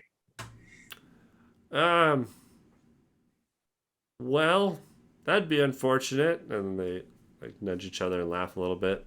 Like, I'm sure nothing bad's happened to him, though. Did you all kill him? No. Why'd we do that? You don't you seem The to audacity defend to the boy. accuse us of a crime. You got any more friends around here? And Like they kinda in the look around. immediate vicinity? I think I know someone to give a nice gift to later on, maybe already. They kind of look around and they're like, well, I don't really I think I see know any somebody who needs to meet Mr. Sackhead. right now. No. So you're alone, is what you're saying. I've got Sops here. Sops has got Joff. Sops and Jacks are Joff. idiots. I'll tell you what, Sops and Joff. I was looking to start some shit, but I feel like life has already given you two the short end of the stick. So I'll tell you what, I'm going to do you two a favor. I'm going to escort this old man home so he won't bother you anymore. I'm like, oh, he lives on the edge of town. That'd be good. And then, like, as long as he doesn't put up any of these signs, if you can get him to stop doing that, we're already working on it. Sure. We'll get him to stop putting up these signs. All right, great. I'll tell you And what. their stance gets a little bit less. You can see they're slide kinda, over. like, puffing up a little bit. You slide over Yeah, 5 he gold, likes and I'll it. make sure he never puts up another sign again. And they're like, we'll give you 3, but Sure. appreciate it. 3 gold. Hand it over. And he fishes out 3 gold from his pocket and holds them above your hand and like waits for you to hold your hand down before he drops it. These seem like a couple of guys that need to meet a thief friend of ours. I think so. But at least I have 41 gold now. Is there any way to turn that acid wand down to like light blinding? Listen, we got some gold out of him. Let's just take the old man home, get all the information on the walk, and then go do the fucking job and pocket 70 gold. Sounds like a great idea. Mm-hmm. All right. we'll walk the old man home. So if Okay. you want, And on the way. what we can maybe do is just tail these guys because I mean, Well, let's get the info from the old dude because they're not going to let us peacefully get the info first. But we know who they are, we know their names, and we know who they work for. So yeah, maybe after the job's done or when we got some downtime, we can track these two down and just rob them blind. well, I'm I going to mean, go out on a limb and say that he's probably been taken hostage and is working against his will for this company. I get the impression that they know where he is, which is why I was saying maybe we tail them. But Yeah. Well, let's get the old man home. I don't if they work for this big company, they throwing their names out. we can find I've- them later. Yeah, I feel confident we can find him. Let's get this old dude home and get the information. Yeah, they definitely don't seem to be like the Men in Black. they're Yeah. they're kind of bumbling around. Yeah, they're not neuralizing everyone. So yeah. They're the men in Bermuda shorts. Yeah. They definitely just look like thugs that some company gave badges to, almost like that's the vibe you're getting from them. They're not. These Okay. guys probably have some sort of horse and cart that's been lifted several inches and blows black coal out of a Yeah. tailpipe. Yeah. Yeah, Yeah, All They right. So yeah, we'll probably walk got the a- old dude home. hated Uh, racing stripes on their horse. Yeah, just push him for every bit of information. Like your son, he helped you at the farm. Did he have gambling debts? Who did he run with? Did he get into any trouble? Where did you last see him? Where were his regular stomping grounds? And he's just kind of yelling obscenities at the two of them as you're dragging him away. But he calms down a bit after you start asking these questions, and he's like, "Oh, you want to help?" And Yeah. he just starts We wanna get spilling paid. information at this incoherent pace. He's so excited that someone's finally listening to him. And he's like, they've been following me around for days and not letting me put up any signs, and they tear them down, and he just seems overwhelmed. But Did your son eventually- have any ties with their company? he's like, not that I know of. He just started going to school recently. He normally helped me on the farm. He saved up enough and was aspiring to be a young wizard. He knew that thing that I broke a chair and it wasn't broken. Oh, He could do that. Mending. that's something. But That's he a wasn't marketable carpenter. skill. He did it like not with a hammer or something. He did it like with that. magic. Well, he wouldn't do it with a hammer. He didn't break it with a hammer. Yeah, magic. What's the name of his school? It's up north, and it's on a page that I don't know where it is in OneNote right now. Is it in an old church? It's not an old church, Is your son fond of badgers? but it is probably the same school that Ingram is at. So Ingram may know him,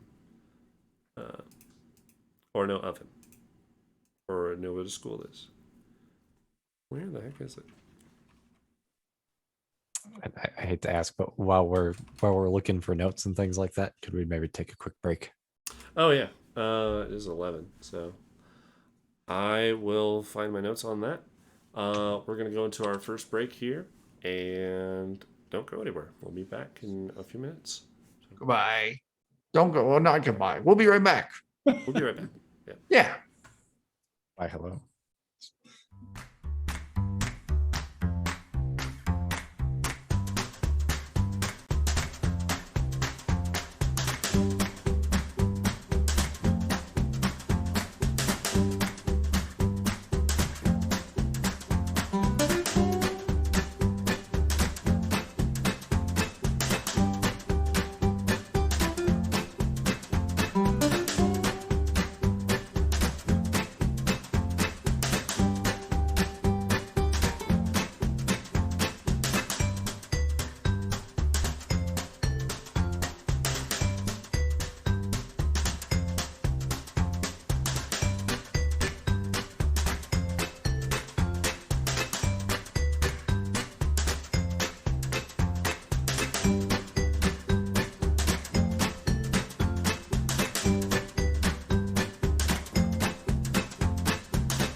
This one, I think.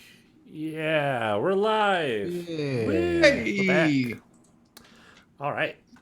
So, when we left off, party had entered the city.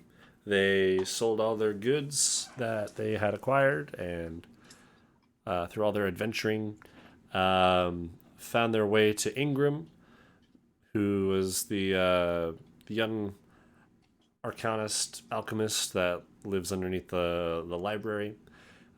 He was able to identify some of their occult goods, purchase some of them off of him, and will be a ongoing kind of contact if they ever come back here for that sort of thing. And then once they came back up to the surface, they were looking for jobs. They went to one of the billboards, found some thugs trying to prevent an old man from posting his missing son. And you guys talked to the old man independently, learned that the son was affiliated with the School of Magic in some way. And you get the sense that he's probably affiliated with these thugs too in some way, as he's gone missing. And the thugs seem to be doing something about it on their own, but they're also trying to kind of suppress that he's missing. So yeah, Yep. super Makes it fucking kinda shady. think that they're not doing anything. right. So we found out the name of the school that it goes to. Yes. So the school is the Polis Academy of Arcana, Alchemy, and Materia Medica.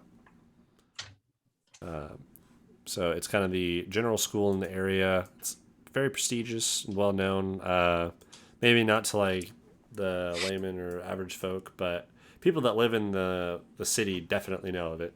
And people outside of the city, if you do any sort of Arcana, Alchemy, or an apothecary of any form, then you've probably heard of this school. It's one of the best places to go to learn, either if you're a student, or if you just want to do like individual general research or use their facilities. They rent out spaces. They've got all sorts of tools and instruments and libraries. We of were knowledge. already there, right? No, you're not. Well, you're at the city that it's in, but you're not. Right. Well, I'm just thinking, was that where Ingram was working at? That was just No, a library. so wasn't it? he was just underneath the library on his own. Oh, okay. Okay, my So bad. Ingram goes to this school, and he's currently working on his Opus Divinatum, which is like his thesis for divination class, basically. But yeah, you know of it because of him. He probably mentioned it, and then you know of it just being in the town, but you have not been there. So what's this kid's name? I'm gonna ask the It old was- man, like, what's your boy's name? Jeremy. He's you been already missing told us. now for almost a week. Or I think I said 2 weeks. I think you said 3 weeks. Something like that. All right. Yeah. Multiple Missing weeks. for 48 weeks. Yeah. Let's go with 2 weeks. Two All right. 2 weeks. He died in childbirth. Did he owe anyone money? It's not that I knew of. He had just gone to school. I'm pretty sure he saved up enough for it, though. I don't see why he would have been struggling. At Well, least if he okay. wasn't I gonna mean, tell me. higher education carries a pricey cost, and those financial aid offices will come at you without mercy. But Yes, secondary, what were his vices? So he does say, like, oh, it is a pretty prestigious academy, but he told me it wasn't very expensive to go there. And any of you would know it's definitely expensive to go there. So he probably downplayed the cost of it for some reason. Then you said, what were his vices? Yeah, And he had a- drinking, drugs, gambling. Like, he liked to drink, but not more than really anybody. He typically was out in taverns with some of his friends that were his age and things. But How He often did never- he solicit sex workers? strange clowns. none that I know of. He's a good Gazebos. kid. And but you get the sense that Badgers. probably drinking is like the most he would do. Okay. But he doesn't give off the sense that it's like to a point of it being a problem. Yeah. But at least if it is a problem, he's able to hide it enough from this old man. Who are his friends? There's a few kids that probably are still out in the fields, like because this is one of the farmers. He would explain he's like from the kind of like one of the outlying farms. Yeah. So he's like, we're in one of the smaller villages that's a little bit outside the city limits. So a few of the boys that are still there, they're still with their families, doing the old farming thing. He's pretty much the only one that's left to move on. He's really the only one that had like a knack for any of that arcane stuff. So listen, old man, I'm going to level with you. Going to that school is expensive as shit. Is it? Okay. Madly, wildly expensive. So he got money from somewhere to go to this school, and I really doubt that he was able to afford it on a farmer's income. So probably wherever he went was tied directly to the funding that he received to go to this school. If you had to take a guess, who we would possibly tell that to? One of his friends. He's like, well, he probably talked about it to one of his friends. And he seems to, he's kind of like talking slowly. He seems to really be processing that. And the gears are kind of turning in his head. He's kind of coming to like the same thought of logic that you guys are going down. And he's like, I'm sure he told Boris or Arthur about it. Either one of them, they're all pretty close. They've been friends since they were this tall. And he like gestures about the height of his hip. All right. I don't know what the three of you think, but I think we should go talk to Boris or Arthur. They might at least have an idea of what's actually maybe going on. I got to tell you, with how those two fuckers were acting, I'm guessing he got the money from that corporation. Yeah, maybe they called their debt already. That's what I'm thinking. That's why they're so keen on keeping you from posting any additional flyers, and why they're so lackadaisical on actually doing the job of finding him. They know where he's at. I think one of the three of you said they've got him captured in indentured servitude or some shit. Well, I hope he's Yes. okay. And I'd very much like to see him back. I suppose that might alter my payment if he's in such a bad predicament, but I can't really afford much more than the 70 I posted. We'll figure out. The nice thing is, if very that much rich ass welcome back. corporation has your boy, we can rob them in the process of saving him. I'd avoid throwing too many rocks at the CER, but We're not from around suppose- here. We can kick up the hornet's nest and just move on. Not only are we not from around here, but we don't like them anyways. Yeah, they're dicks. But the okay. good news is the fact that if he owes them money, he's probably still alive, because a dead person can't pay back a bill. They don't Uh, seem to be after your money. Right? Yeah, I've never been approached by them or anything, so that's the Bringing case. him back It's to you all would of get him. them 70 gold. He probably owes them more than 70 gold. Yeah, a lot. I'd imagine so.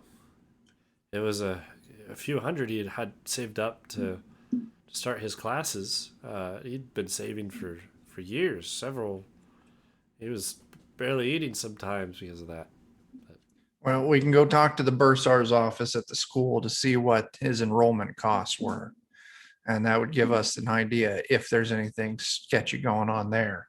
We could also go talk to Boris and Arthur to see if Jeremy let anything slip.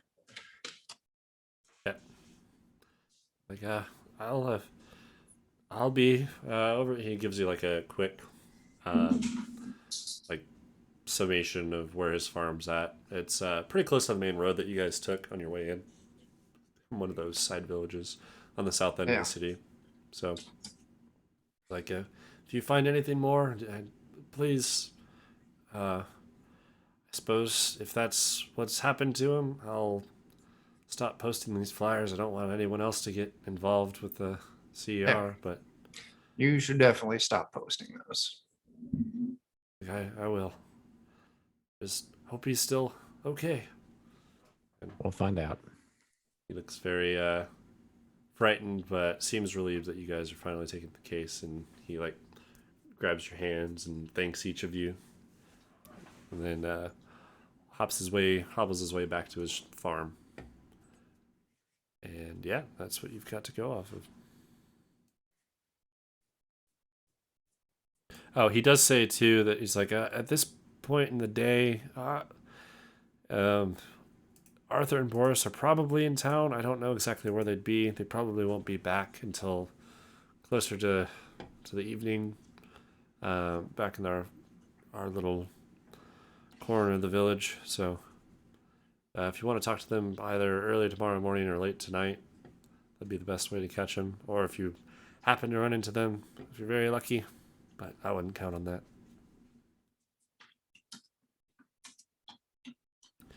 Yep. He heads back off to his farm. Well, where y'all want to start?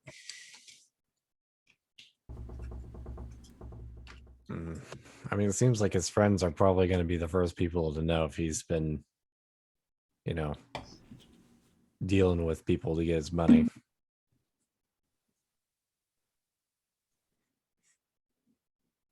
Yeah.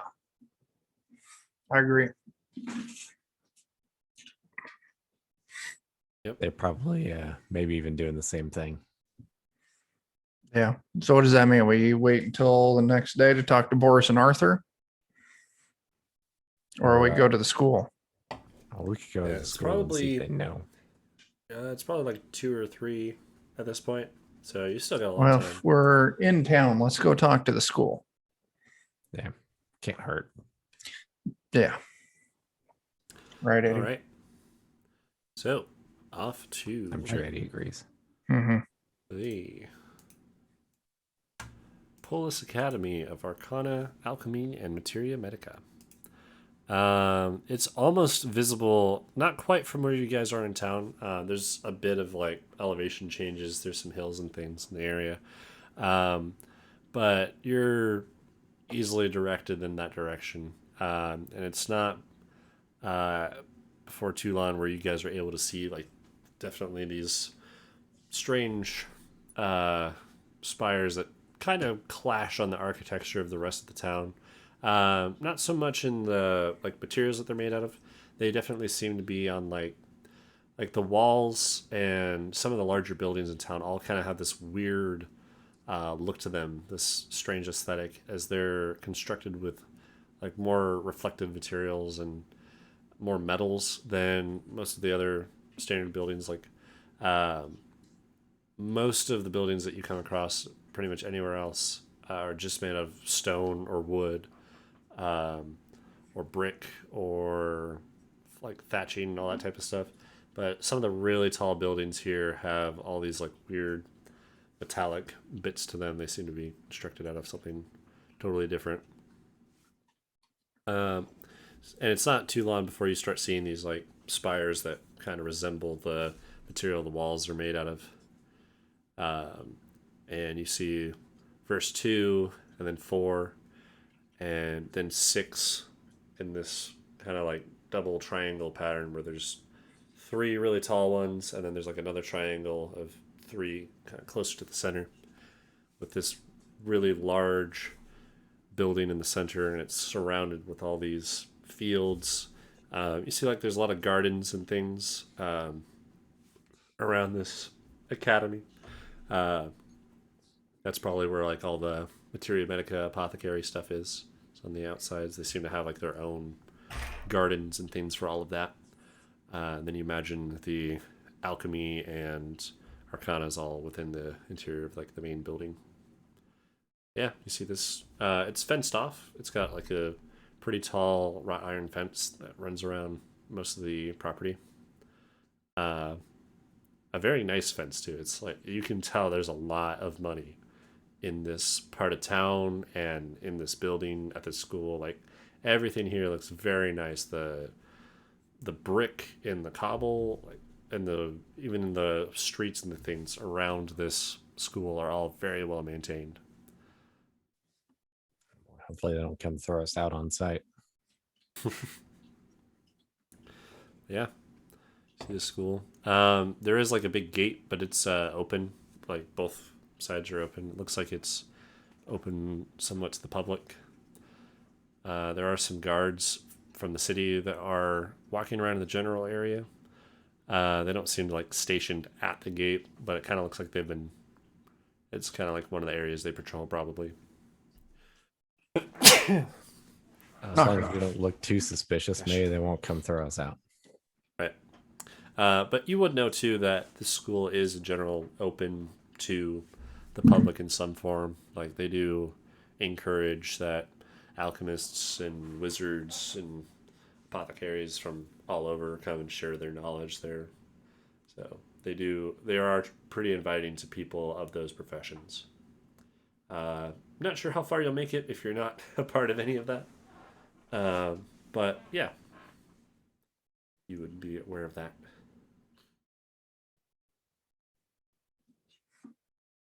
Let's go on in and Yeah. do something. Might as well. All right. So, you head in. There's this long, kind of winding, smoother stone trail that brings in. It looks like a lot of the materials on the inside of the school's grounds, like the way the brick is laid, and a way like a lot of the buildings and things are constructed. It doesn't look like it was made by hand.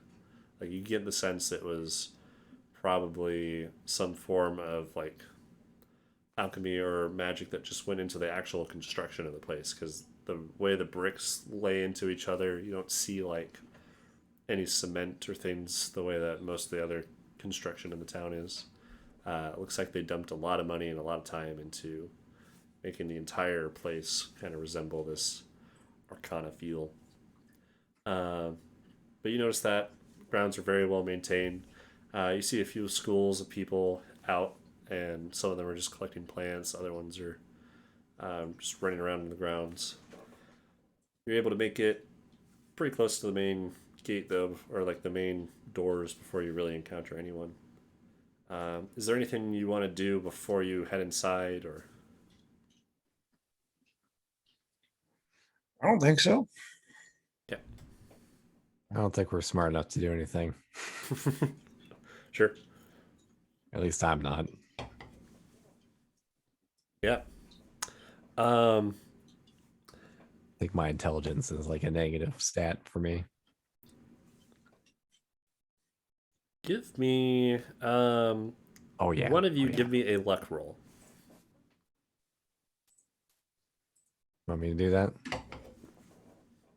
I mean, do any of us have negative modifiers, so we should avoid?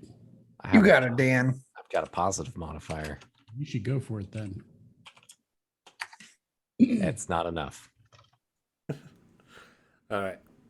I did it, everybody. But yeah, nothing seems to happen. But you're able to make it up to the main doors. There's like these gigantic doors that are like several stories tall, made out of this strange metal. It looks like a very smooth, matte surface. But as you get up close to it, you see there's like these weird kind of almost like these fractal patterns in it. It looks like it was almost grown in some way. But you see that they're open. You're able to go through, and there's like these giant sets of doors, and there's like another set of smaller doors that are more average size. It's almost like this double, like airlock system or something. But you would have to pass through like the second set of doors, which seem to be closed. But you do see lots of people through like the glass on the inside walking around.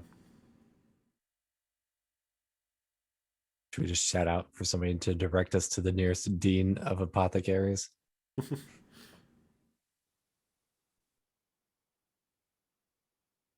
Yeah. If you guys walk Wow. up to the door, do Do you want to go inside? Sure. I mean, Okay. nothing like a couple idiots just bumbling around. Maybe somebody will talk to us eventually, or maybe we'll find what we're looking for. Sure. You open the door. There seems to be like there's several branching paths immediately after this. You can see like staircases that kind of spiral up and go to the many floors and areas, hallways that lead down. It's very like oddly shaped. A lot of the hallways and staircases and things don't really seem to line up with just all the squares of the way the building's built. So it looks like it might be a little confusing to navigate if you haven't been here a whole lot. So like But there is directory definitely like or a kind of like a sign? front office area that would have Yes. people for you to talk to. You see like a few offices and things with people behind desks, and they've got little candles lit and flipping through. So you approach one of them, and they hear you walking up, and they look up, and they kind of squint and like move their. One of them has like a monocle, and he moves it out towards you, and he's like, "Are you lost by any chance?" Yes and no. Yeah, we want to talk to the money people. The money people. For like admissions? No, like one of your students is missing and we're looking for them and we think it's a money thing. Oh. Okay. Are Unless you they're not a missing. are any of you a parent or Yeah, I'm the father. okay. Sure. What's your son or daughter's name? Jeremy. Jeremy. The Jeremy. Okay. Classic. He flips through his book for a little bit. Like, are they a newer student here, or have they been here a few years? We have a few. He's new. He's brand new. Okay. It's like there is a Jeremy that started this last semester.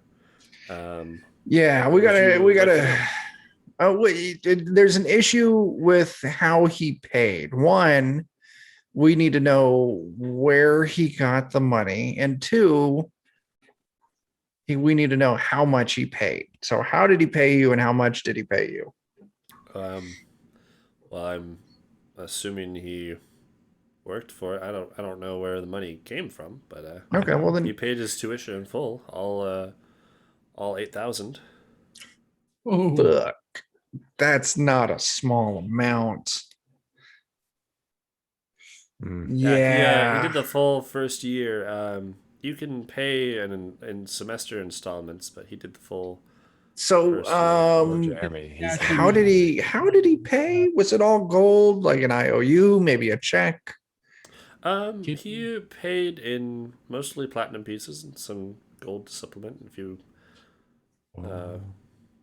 a few installments.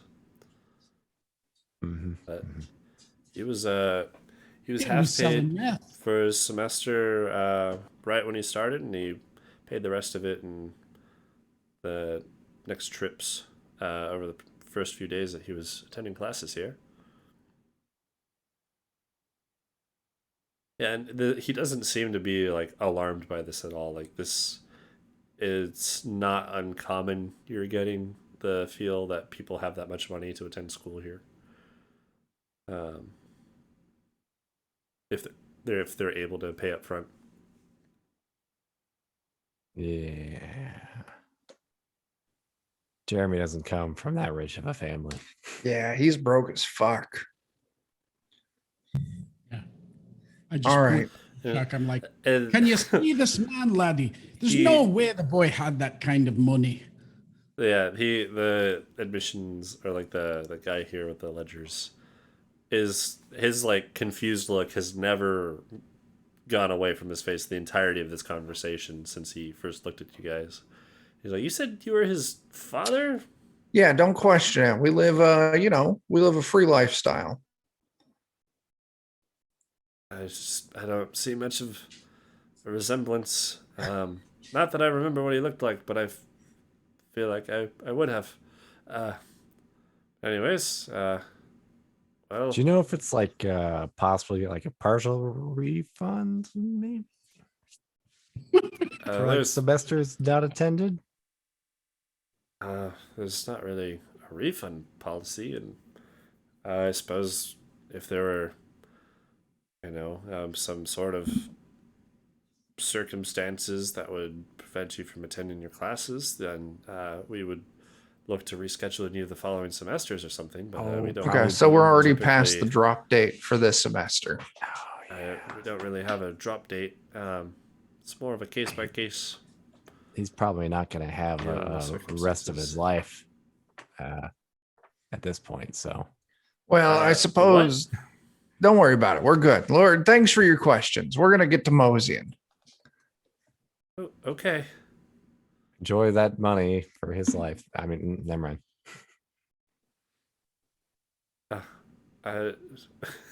He just still seems confused. But eventually, if you guys, was there anything else you guys were asking him?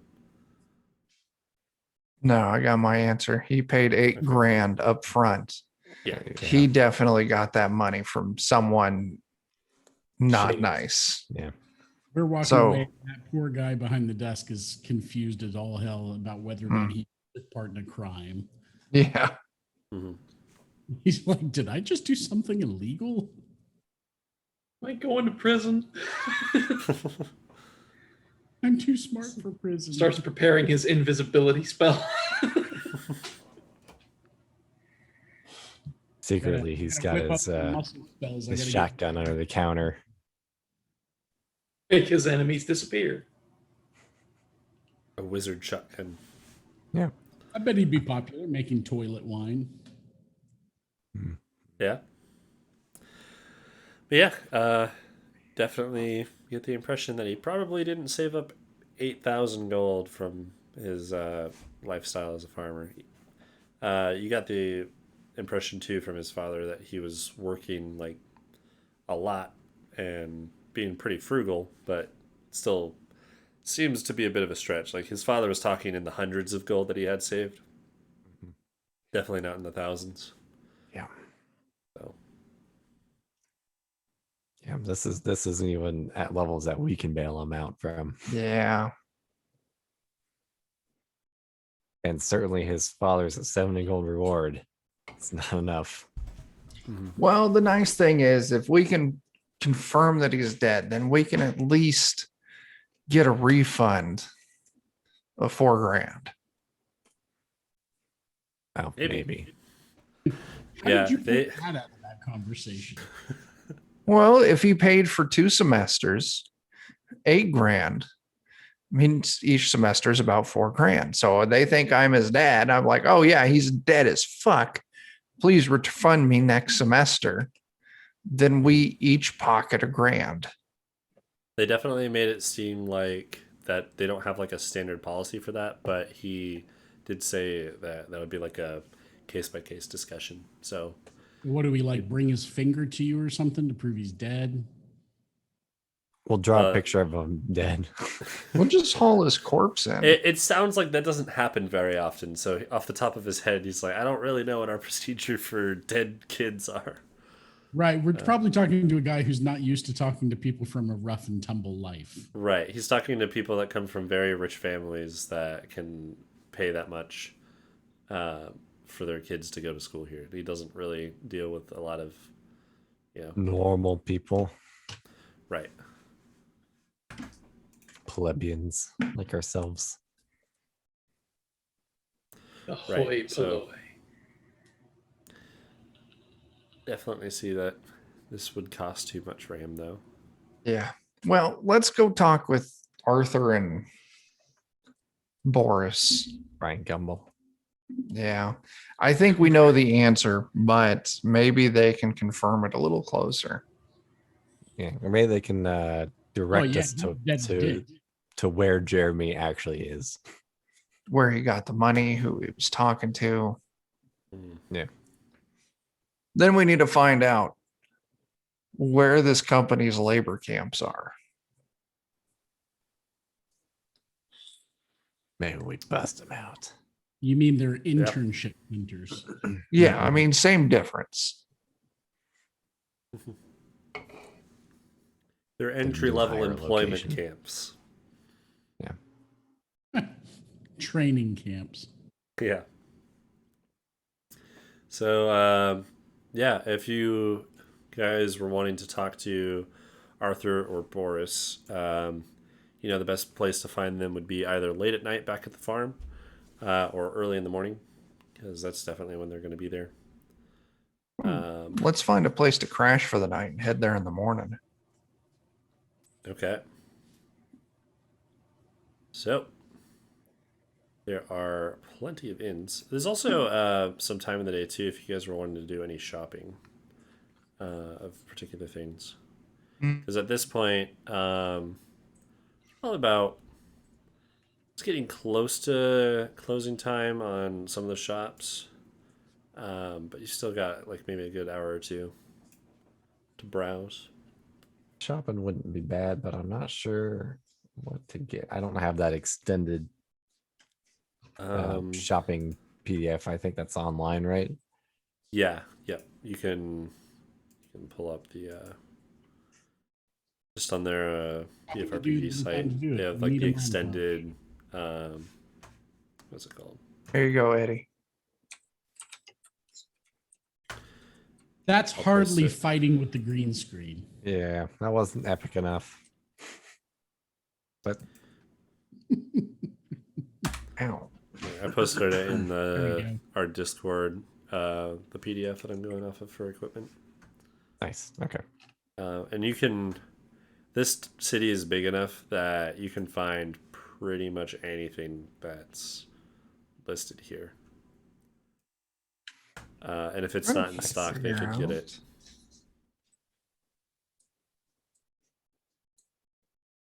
Let me see.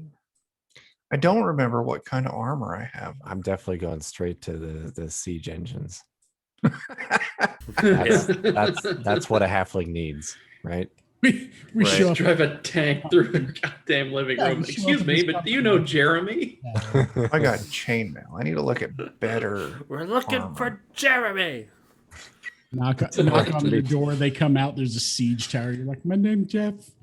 Direct me to your nearest Jeremy, please. There's a ballista round with a little note on the back of it that says, "We're looking for Jeremy." Just Just scribble fire on it it. inside.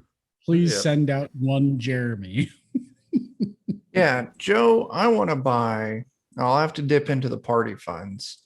I want to buy some scale mail. Ooh. Okay. Oh, how many monies is that? The book says it's 80, so I don't know what Joe's inflation will be. It should just be 80 then. I'm going to go off of pretty much the book prices. Okay. Check So, out yeah. the picture for the siege for the siege engines page. It's a guy with a catapult shooting a dragon who's like just flinching. Oh shit! It's kind of the face it's making. Yeah. That's But yeah, that's kind of I'd wonderful. say you're able to find that. After a little bit of searching, you're directed to a few Ooh, different, actually, blacksmiths that stock up armor like that. If we took all of our money, we could buy a battering ram. That's something we need, isn't it? We could also buy yes. a ballista. I would also. I like the ballista idea because it's hilarious to think of us just rambling through town shopping and staying at an inn and dragging a fucking ballista behind us Yeah, everywhere. just parking it everywhere Okay. we go. So yeah, when we find a place, I'll need to take 40 gold out of the party funds. Okay, I'll just go ahead and deduct it out. Yeah, No. and that upgrades me to scale mail. Okay. And we might get some money back on your armor if you're selling it too. Oh yeah, we can. Can we just resell my chainmail? It says it in the book. It goes for 60. Chainmail 60. Yeah, you'd be able to get 48 for it. Okay. Yeah, Dan, you want to throw that in the party funds? 48. Yeah. Yep. Okay. Yep. I'll put it back in then.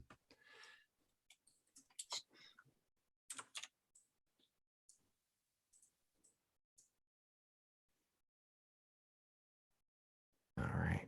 I'm gonna dig around here a little bit too while we wait to talk to 2 guys.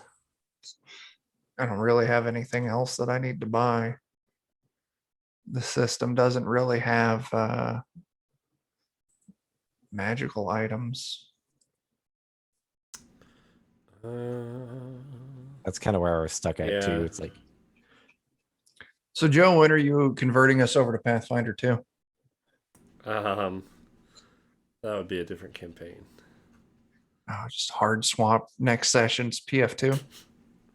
Joe, you said chainmail would be 48 to sell. To sell, yes. Okay, so then we've got, how much is this? GP. 80, 40, oh, I could go up to studded leather armor. There Do you you go. guys mind if I swipe just a tiny bit of GP to also upgrade my armor? Okay.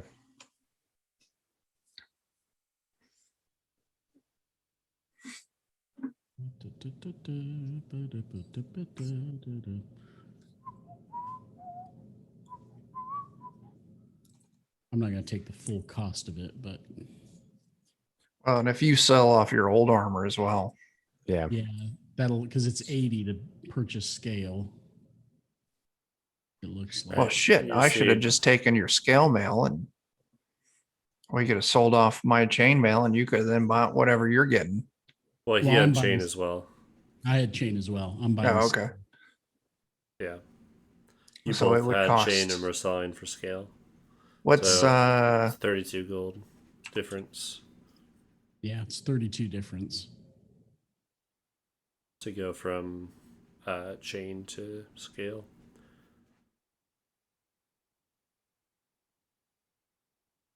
There we go. Oh, tell me how much you need, and we'll.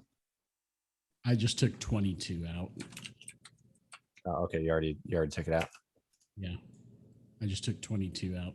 Okay, I'll I throw, will. 10 of I'll throw in 10 of my own plus selling mine, which would get me to nearly 60 of the cost. So,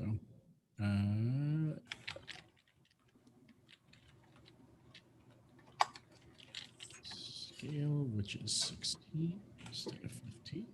Yay, an extra 1 AC. 18? That's where I am. Is it Ironically, I'm- dexterity that gives you another AC? It Yeah. does. I think so.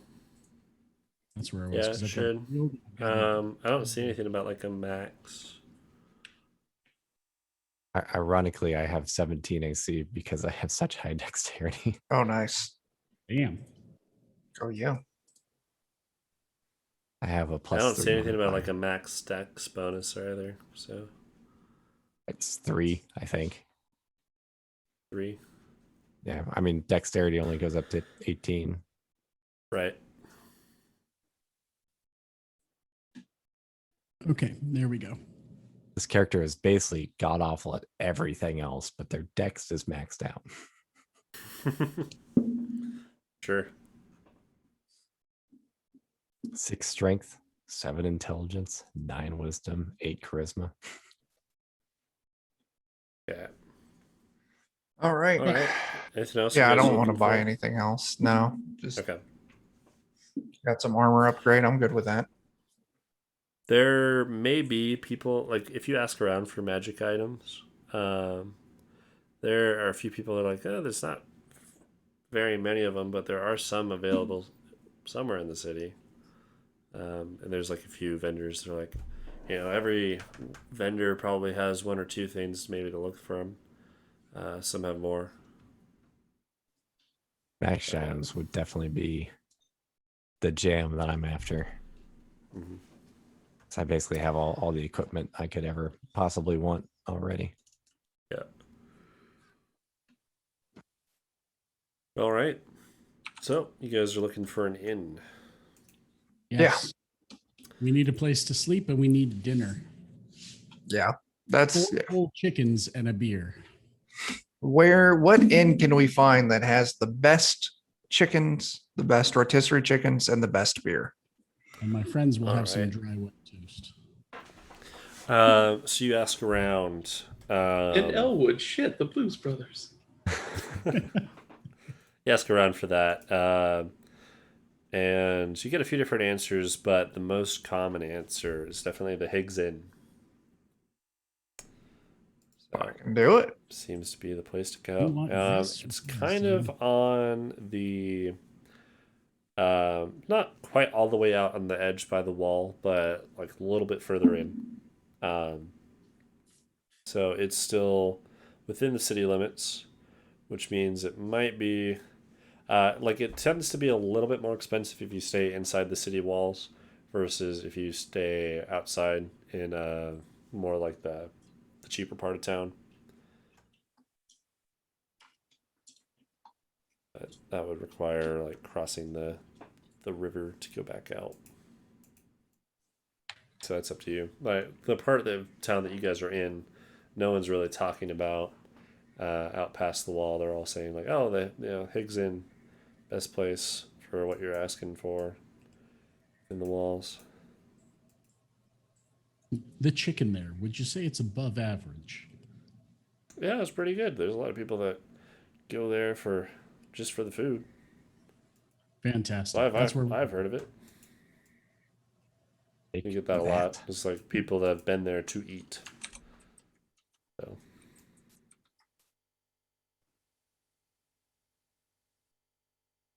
Yeah. You guys head your way there. Yeah. It's a pretty big inn compared to a lot of the others. Um, you see it, and it's large mainly because the like eating area is particularly big compared to just the rooms. So it doesn't seem to have like many more um, beds and like much more lodging than the average inn, but its dining area and like tavern bit definitely seems to be bigger than normal.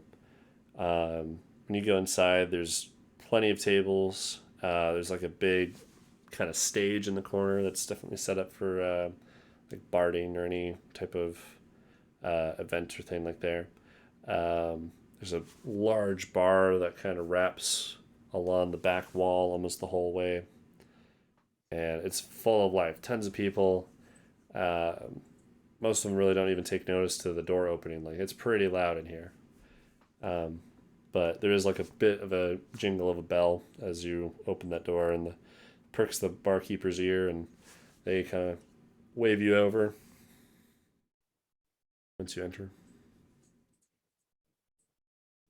Okay. Guys walk up. They're like, "Hey, welcome to the Higgs. What can I get you?" 4 fried chickens and a beer. I'll just have 2 fried chickens and 2 beers.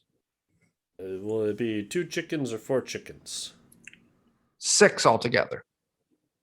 That's a lot of chicken. I'd say Look like at all chicken those chickens. meals or like chickens. Well, like cooked chickens. 4 fried chickens and a 4 beer. fried chickens and a beer. All right. Well, that'll be about 5 gold and 3 gold for you, sir. Can I do a half chicken and a beer? I have 1 gold. I'll need to dip into party funds. I will be paying out of my own pocket for my delicious So you meats. say a half chicken and a beer. Yeah. How about we just do our dining out of our party money? They I'm good say with that. 8 silver for that. That is fine if we choose to do that. 1 kid's chicken and a beer. Yeah, 1 kid's chicken and a beer. Yeah. You eating, Jake? Yeah, when he asks if I am dead.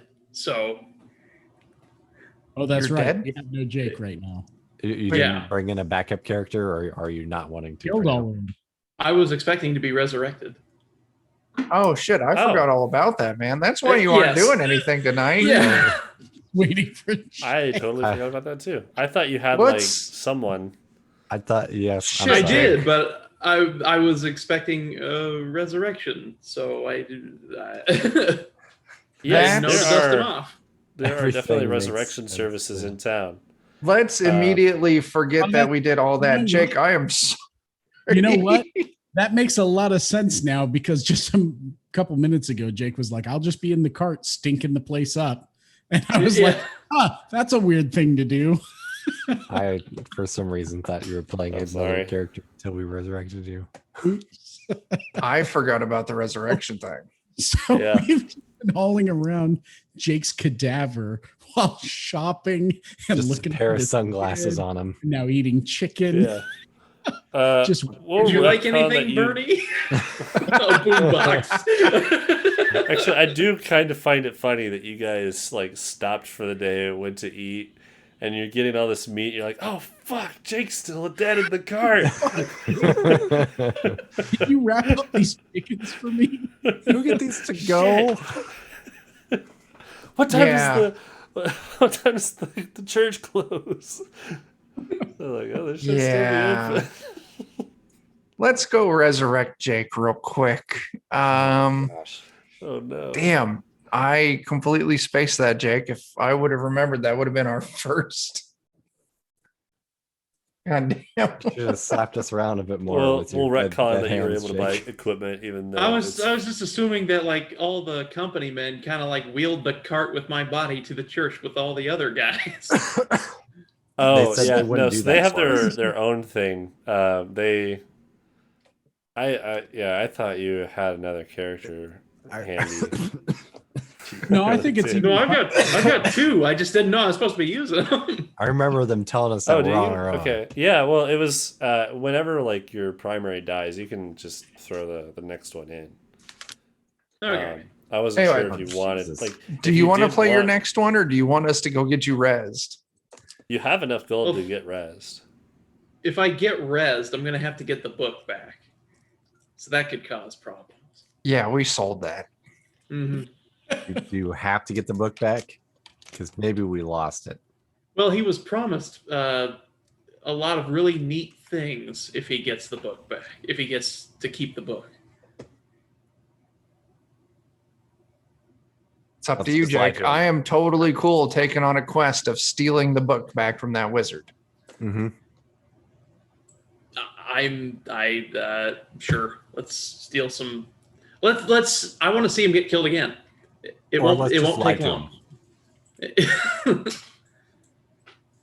We I lost the think book it's when a you lot died in the funnier. village.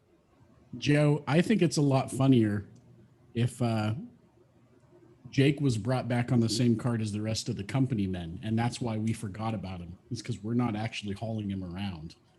And then in Well, the middle I do remember like oh talking shit! They took about him to the church. He's been They, there. they said they wouldn't do that. yeah they So they said they weren't because gonna you take him guys to get asked resurrected. if We you had to could put him on the cart. And he's like, yes, but you're not officially like contracted company men, so the resurrection Right, so- services aren't free. So I'm thinking they would have just taken him to the church, gotten there, and been like, "Where are those guys?" and just like chucked him on the ground.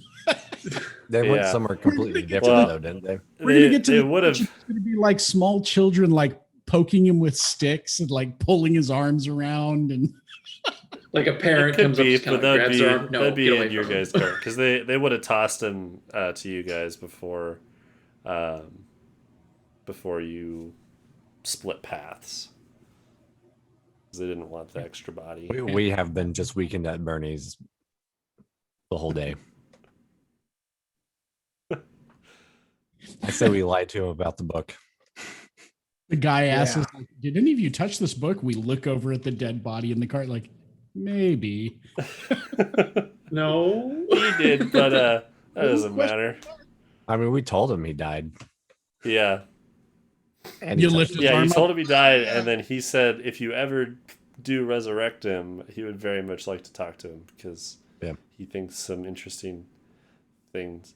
Ingram seems to like know the general idea of what the book does to people, but not what it's like. Like, he's read about it, but he would be very interested to like talk to somebody and be like, "What's going through your mind? How's it fucking with you?" Tell me, what do you A think lot. about badgers? Yeah. Hasn't told you any secrets about badgers. So yeah, you can definitely, put your foot in the door of one of these cathedrals. It's close. Let's go do that. Let's go do that and get him rezzed. Mhm. All right. Yeah, you guys wheel over. You're directed to the giant church that you saw earlier in the day, and it's just starting to set. Um, you get over there. You see that there's a clergyman kind of walking around the like when you guys make it into the church and you open the door.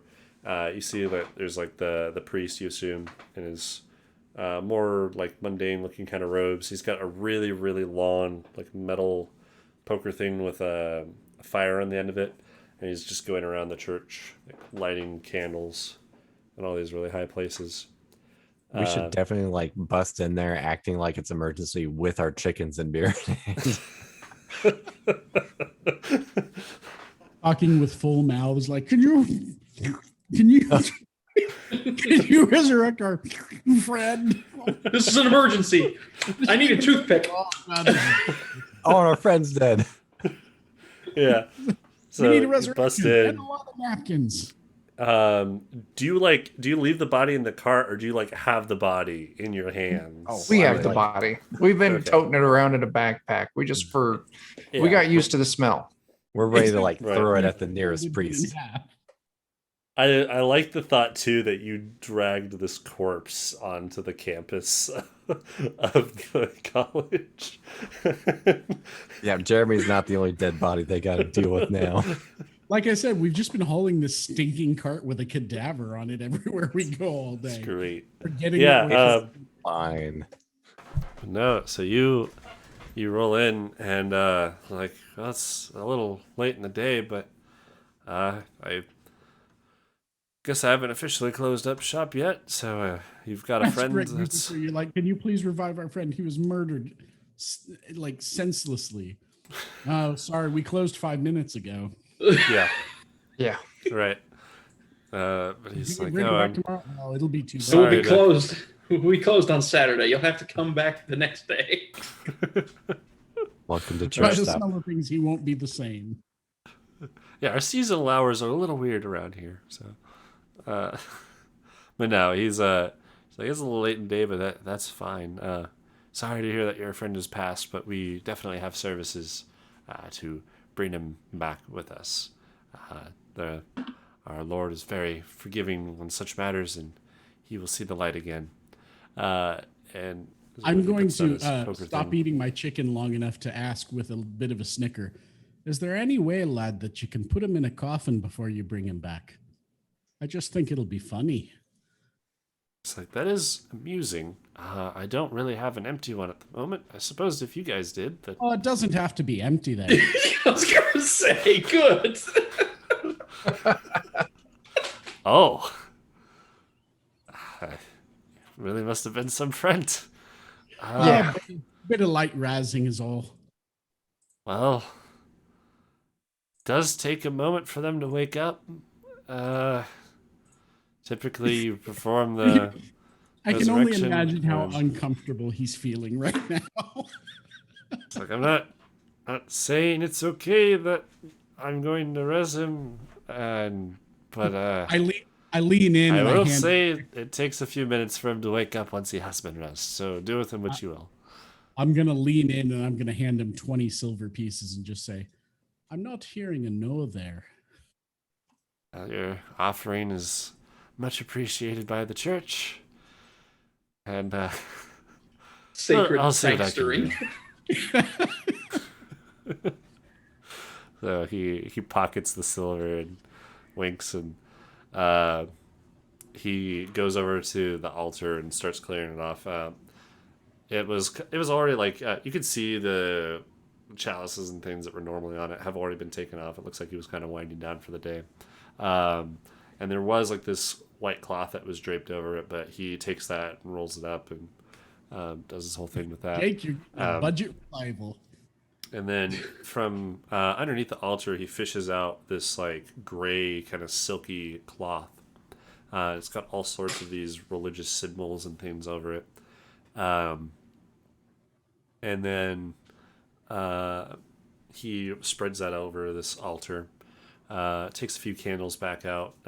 Like all the things he seems to be grabbing are not from where he took off the rest of the stuff. Like you can see where he set what's normally on the altar to the side, but he's pulling out candles and cloth and silks and things from underneath the altar. So he gestures once the cloth is laid out for you to place Jake's body. Then once it's placed, he puts like this cloth over his head. He then puts like another like very thin silk sheet over him, puts candles on each side, pulls out some text, and begins performing a ritual. He says this will take some time, but it's only a few minutes. He says, what was his name? And he just asks for some like general information about him. Garfrey. Garfrey. I Okay. have no idea what your character's name was, Jake. Yeah, it's Garfrey. Okay. It'd be hilarious if that was like just canon. Like nobody remembered his name. We were cycling through characters so frequently. I know. never. Yeah, you guys definitely would. If you you've name traveled them, with you have to love them. That and then it just makes them harder to lose. Right. Yeah. But no, you guys definitely would know his name. You're able to tell him. His name was Garfrey. It's gonna be like Yeah. from Fight Club. His Only in name death does he have a was Bob. name. His name That's it. was Bob. Was Bob. Yeah. Yeah, so he begins this ritual. He places a book. One thing you guys all notice about this book is it looks really similar to the Dusty book that you found that Ingram said might be of some interest to the church. Oh, good. Well, maybe we can much- use that Right, as. we still have that dusty book, don't we? I sure do. It's the one he wasn't interested in. He said divine. Because you magic." guys have Threw it flipped aside. through it a little bit, and it definitely looks pretty similar, like the coloring, the way the pages look. The one you have is a little bit worse shape, because this one looks like it's been maintained that the priest has, but looks like it's just a more aged version of the book that he has. Maybe yeah, use it so- as trade for payment. That's exactly what I was thinking. So you start. He begins the ritual, or after he's got everything laid out, and he starts reading from the book. He says like it will be a little expensive, price wise. His body seems to be in pretty good condition, and he only got a slight stab wound. That's what this first part of the process is just assessing how much it'll cost. Looks to be about 95 gold. Would you take trade? Perhaps if it's something that the church was interested in. Let's bust out that dusty book. Yeah, we do Yeah. a little adventuring and found this and noticed it looks similar to something you already have. Don't know if that makes it valuable or not. He looks very confused that you have it. He takes it and looks through it, and he's like, "This is It's a I am- first edition. Signed. like it's very, By it's very Jesus old. himself.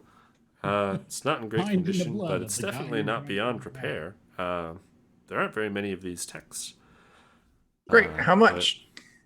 That definitely would help with the price. That'll knock 40 gold off. Okay. Sounds great. So 55 total.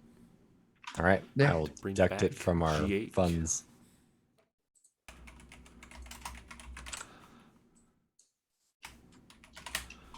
All Your right. evil book is paying to bring him back to life, Jake. Oh, that makes sense. Let me find a really fun table. You will begin very reading cheap. the Sermon of Lorem Ipsum. That's all that's in the book.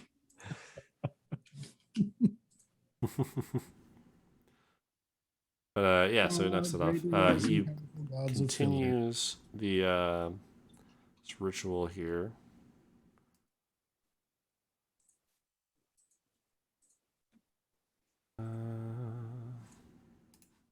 God is good. God is great. Bless this pizza on my plate. Amen. And that's the ritual. It works for bringing Right. people back to life too. Very good. There we go. This is the And don't table I worry, was guys. using. If we can't find a suitable coffin to stuff him in, I have a backup plan. Okay, We'll just duct tape this skull from a bag onto his face. Jake. They'll be Your- trading places back and forth. Jake's forever. body begins to twitch, and the first flash of consciousness returns to you. You see a bright light, and then it's quickly snuffed out. And then your smell and sense starts to return to you. You feel like a really sharp pain where you were stabbed. But it seems to kind of go away, and it slowly turns into like this kind of warmness. You I'll be almost feel like bleeding you're out again. submerged in water and you're heavy. And most of your body kind of burns, but then it goes from this real painful burning sensation to more of this pleasant, warm feeling. As all of you are watching, like you see his skin start to kind of fill out a little bit. You see the wound on his chest begin to close up a little bit more. You see kind of life start coming back to his body. You can tell he's getting like weight back almost, like the cloth almost sinks a little bit that he's resting on. I need a D100 from you, Jake. Oh boy, this will be interesting. How borked are you going to be? How much pet cemetery do I absorb?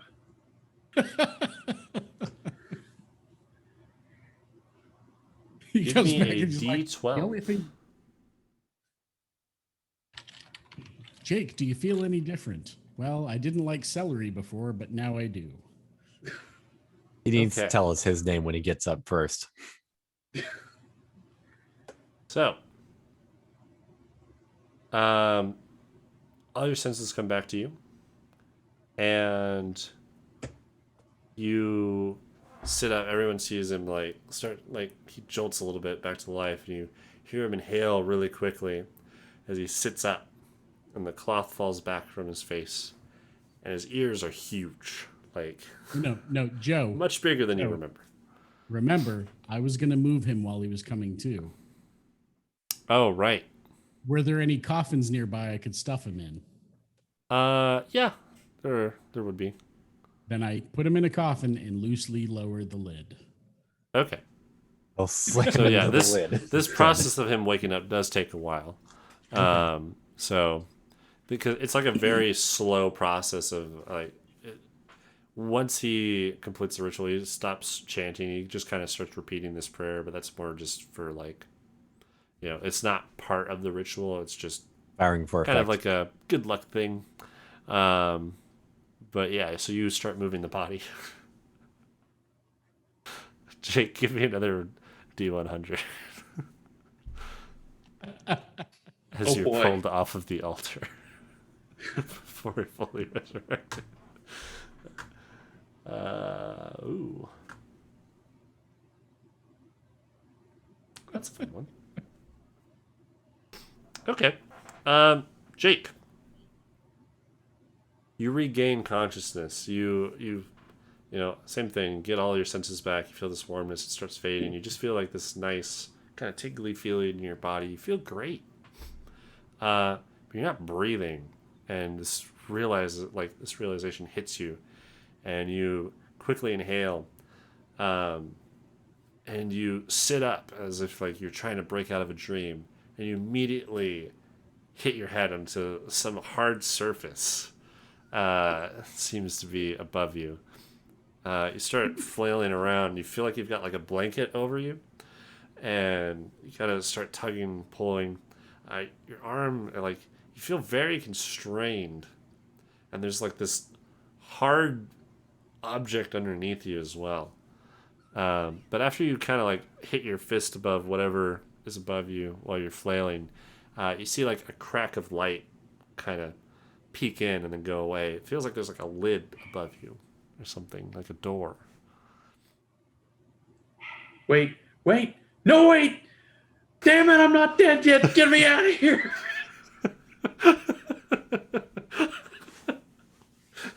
And Joe, I am sitting on top of the coffin eating my chicken. Just for a minute. Okay. So and you when hear I hear Jake, him start, when I hear him start really panicking and pounding on it, I jump down off of it. Okay. Great. Yeah. So you start pounding on it. You hear like this sliding sound as Eddie hops off, and you pound on it again. Coffin flips open. You're sitting there just with this silk cloth over you and the cloth that was around your head laying on your lap. And you see there's a corpse of a recently dead old man next to you. I'm going to slap it around and just try to get the hell out of the coffin as quickly as possible.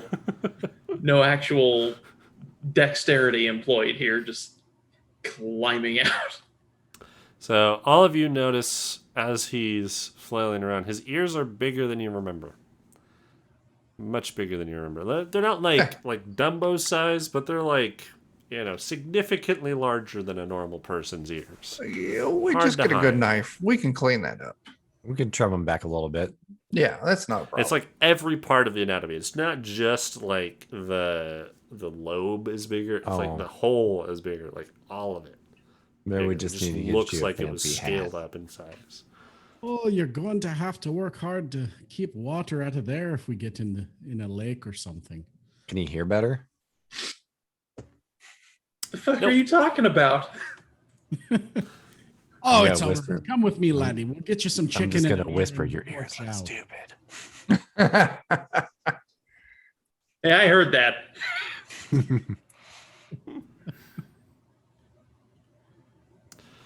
Jake, as you're sitting up and you look around, you see your friends all standing there and the priest. And as you're like panning across all of them, looks like there's someone standing behind Dan. As your eyes make it to him, like you see him out of your peripheral vision, just like the silhouette behind Dan. And you Point to him and say, "Who's that?" And as both of your eyes make it to Dan, it's not there anymore. Oh, never mind. Thought I saw something. What's your name there, boy? All right, let's go get some Probably. chicken, man. Yeah, let's get some chicken. Some more chicken. More chicken. Some more chicken. I've heard that's good for healing. Yeah, I'm not gonna lie, man. We forgot you fucking died. Red Wizard needs more chicken. We got so used to you being dead. It wasn't until we were ordering chicken we were like, "Fuck." We were like, You feel how like much does something's Garfrey missing, need? Jake. You feel like something's missing. Like you have this like almost anxious feeling, like your like that feeling when you're like really anticipating something to happen, and then there's like just kind of this empty cavity feeling you get in your chest. You got that like really hard. It's like almost a craving. Is it like a book-sized cavity? Maybe a book-sized cavity is what you should. He's got a hole Approximate. inside that only cheeseburgers can fill. What day is it? Is it my birthday? Yeah. I mean, sort of is. You were born again today. Happy birthday. It's your second birthday. Let's go get you some chicken. The and priest beer. does ways like many people do consider this their new birthday after being resurrected. See?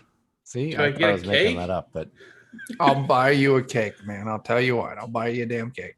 We'll go to Ye Old Queen of Dairy and get you the finest misprinted cake. Mhm. The priest weighs in that Higgs, I believe, sells some pastries. Let's go. Fuck it. That's where is that where we were? Yeah, it's the tavern. You're We're in. going Perfect. back Great. to the beginning. Maybe We'll see that's if we can right. get you Chicken a cake. Yeah, we'll get you a chicken and some cake. A chicken cake. Maybe they'll write happy birthday on it for you. Happy birthday on this chicken cake. Outstanding. Watch out for the bones. Well, yeah. I mean, you gotta get to the center of the cake so you can make a wish. Yeah. Without having to get resurrected again, hopefully. Every chicken is like a cake. A cake you can break open and make a wish on its. Anything like we need to be careful of, with people who've been resurrected. Never done that before. They normal. You ask the priest this, and he's like, well, his ears weren't that big before, so I've never seen more than one manifestation or corruption on a corpse per time that I bring it back. But I've never moved a corpse before it was done being resurrected either. I assume it's just his ears. Might be something else going on though. People usually aren't all 100% there. Oh yeah, your ears are What bigger. the Yeah, but you have to shout it at him. Your ears are bigger. I have And to there's- swab my ears with gloves. This is ridiculous. There's no mechanical change at all. It's just flavor, but you definitely look corrupted. Now we're gonna have to like, get you comically it's large. it doesn't look like you Q-tips. were born with ears. It looks like they kind of like stretch. Like they don't look healthy. The skin's like a little bit darker and almost it's like scar tissue-y almost. I'll have to get a deer stalker hat. Yeah. Yeah, Yeah. Keep the flaps down. yeah, that would cover it just fine. But And we'll need to get you some comically large Q-tips. Yeah, I'll need some Z-tips. right, Upgrade to the next letter. Yeah, Those are that's paid it. bills. great though. Yeah, Jake is back at the living. But yes, you definitely feel off. But you suspect it's something to do with the fact that you don't have the book. Yeah, I'll try to peruse it as I have some chicken, and then wonder what the hell happened to it. I'll even say aloud, "Hey, what the hell happened to that weird book with the eye on it?" Dan knows. I mean, I don't know where it is.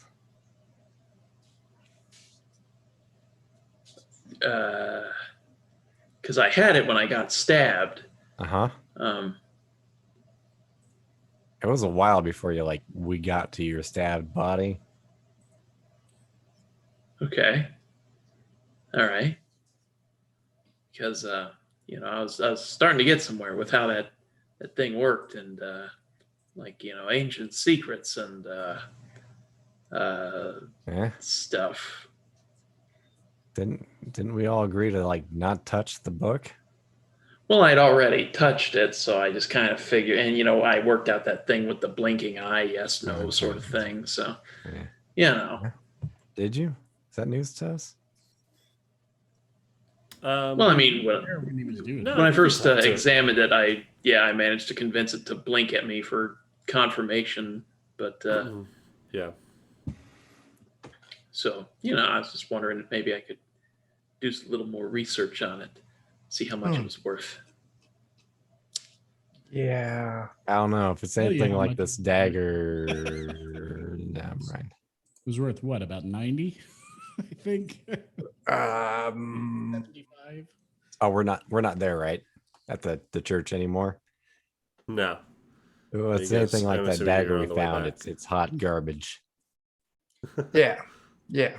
No good. We do still have the hot garbage knife, though. Yeah, because I can't find any way to get rid of it safely. Hmm. It's not even something we can sell. It's so bad. And if somebody sees But, we got it, we'll probably get put in tell you jail what. or murdered. We're gonna get you a chicken cake. We're gonna go get some rest. Maybe have some beer first. And then tomorrow we've got a fella that wants to talk to you. Oh, okay. Yeah. He's curious about that whole resurrection stuff. We can drop Okay. there tomorrow, guys, just like daycare, and then we can go and find the kid. Yeah, we're looking for this other fella named Jeremy. Yeah, Oh, we got a thank God. job. For a second, I thought you were talking about Timmy. I'm like, he's back? Oh, No, we're not spending money No. on Timmy. Timmy's long gone. There was nothing left to resurrect. There's nothing left to resurrect. yeah, that's what I was Uh, thinking. Like, is he an acid monster now? No, like if we would have tried to resurrect him, we would have had to carry his ass around in a bucket. I don't want to. Oh, you didn't It's resurrect the significantly skull, more did you? expensive. I didn't even think about that. Resurrecting the whole skull. Yeah. Yeah, I mean, like, could they? Oh man, but his ears would be huge. But think about that. Like if we made him a person, everyone he looked at would swap bodies. Mm-hmm. We just sign him Yeah. up for a staring contest. It would probably be extremely expensive though, because the price of the resurrection changes based off of the condition of the body. Yeah, and honestly, I imagine they might not do it at all. Yeah. Probably yeah, just they've- call I imagine Guard. they'd look at it and it wouldn't happen. right? There's that. They might flat out refuse like a full-on skeleton. It depends on like the comfort level and the skill level of the priest or the cleric too, because it's not a guaranteed success thing, and it gets more difficult the more. That's why they charge more. So if you had like a random skull from a dungeon or something, they might be like, I don't think I could get anything out of that, and it would be very expensive. Yeah. Well, if we decided to do that, we wouldn't take him to Night Shift Nancy over there. We'd that was good Yeah. enough for Jake, but not for the skull. Yeah. There is a you guys probably know there is another large church in the capital. It's a bigger church than this one. Not in terms of like this one's bigger structurally. Like height wise, it's more impressive because it's using a lot of that alchemy tech. And there's not as much of that in the capital, because a lot of that's rooted in this city. But total size, like number of people there, and like congregation size, it's much bigger in the capital. Yeah. Well, that's a problem for another day. We've got chicken and beer to deal with right now. I'm about it. I think you made it, Jake. Absolutely. Chicken and beer.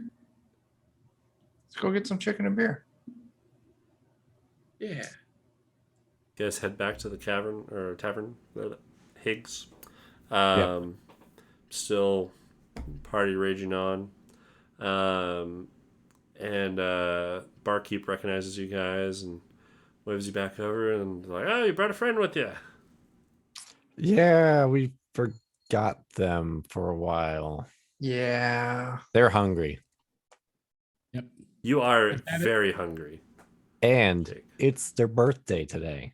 It is their birthday. We need a cake. Do you guys do like a hat and songs or cakes or anything like that? Bring out the They're sombrero. like, oh, a birthday. Well, we've got ale that definitely we could do for special occasions, and I'm sure we Commemorative can scrounge up photos? some pastries. I'll Commemorative see if we've got any icing. And he runs to the back, and you hear him yell like right as the doors are closing. The staff back there is like, "We got a birthday!" Oh God, And, they're gonna sing, aren't they? This isn't Yeah. Happy, good. Oh no. Happy. A few minutes pass by. He comes out with this large, like kind of like almost dome-shaped pastry that's got this like zigzag of really thick icing on it. It's still steaming. Looks like they just cooked it up, and looks delicious. and they bring that out and set it in front of you. And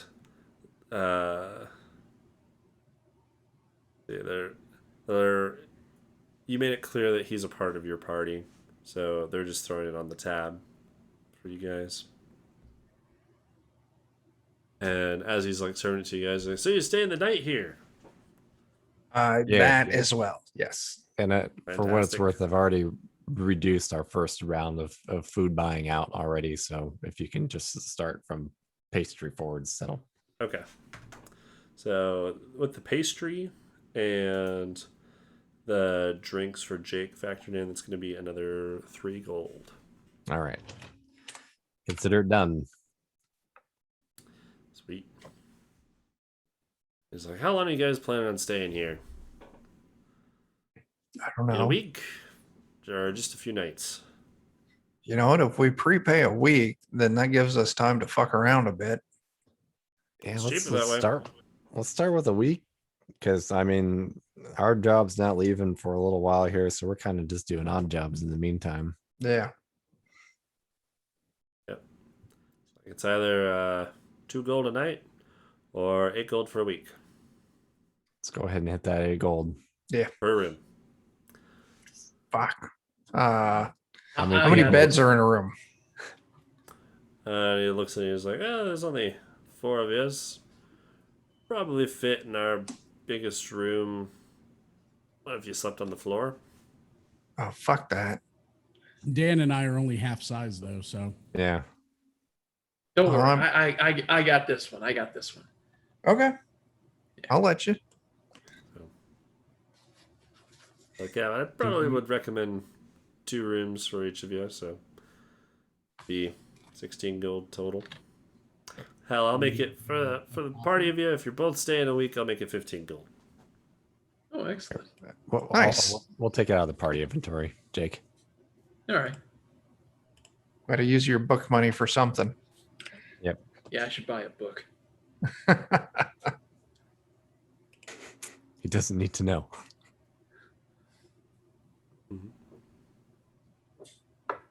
The more of his book money we spend, the less guilty we can feel about it. I agree. I agree entirely, especially if we spend that money on him. Yeah. Yeah. Then he can feel guilty. Doesn't need to know. Yeah, you Mhm. definitely have an Do we still appetite, have Jake. that wand that does the We sure do. You can have it Absolutely, we back. do. Yeah.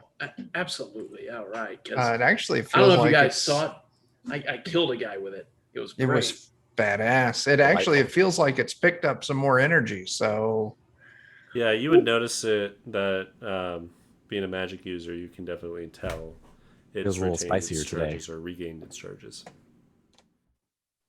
Absolutely, because I snuck up behind one of those guys who raided us, right to the back of the neck. Gone. Head gone. It was all, I should have seen it. Nice. And I got surrounded by like 6 guys and stabbed. Yeah, we That was saw not- that part. And then I finish. died. And I woke up in a coffin. and everything was real quiet for a while. Yeah. Was it funny though? You'll laugh about it later. And then I fast Yeah. traveled to a coffin. yeah. You're finally awake. Yeah. Ooh. You woke up to the smell of a corpse and chicken. Never again will those two things not be. A recently embalmed corpse and chicken. We're gonna be out on Uh, see a wild chicken by the road, and he's gonna have flashbacks. ooh, yeah. It'll be great. No problems. Ever. All right. Probably calling it a night then, after we have our chicken and beer and birthday Cake. pastry celebration. Yeah. Yeah. Retire to great our rooms. Yeah. Pastry. It's got some like spices and things worked in with the bread, and it almost like unravels like in a zigzag pattern. Fancy. Super sugary, tasty pastry. Nice. Jack will be up all night. A cinnamon bolt. Yep. Nice. The crowd retains like well past when you would normally want to go to bed. So you guys, if you were trying to go to bed and at an hour that made sense to wake up and make it out to the farm to talk to Arthur and Boris, then there'd still be people like up drinking, eating. But Well, yeah, I don't know. If we got shit to do in the morning, I'm cool with a reasonable time to crash, at least for Yeah. my character. We got work to do. Yeah. yep, As a halfling, I feel like I'm sensible enough that I wouldn't stay up late or something. yeah, and it's definitely like a reduced crowd, but there's still people there. It gets quieter, but Yeah. Yeah. I missed it. mhm. Got it that time. Nap.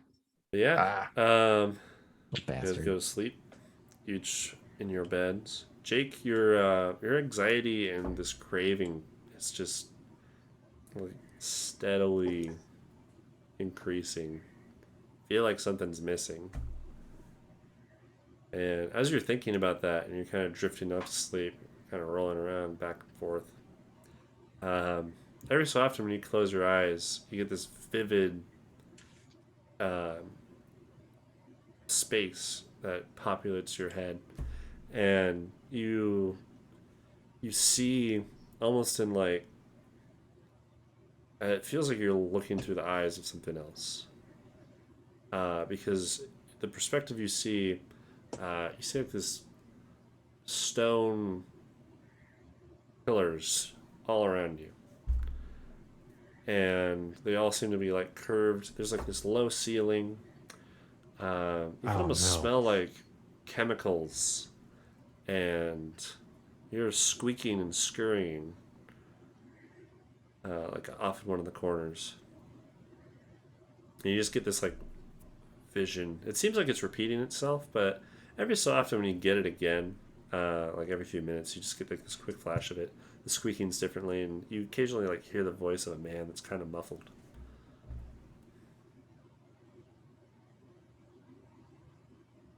Everything's fine. I will try my best to sleep through this strange nightmare.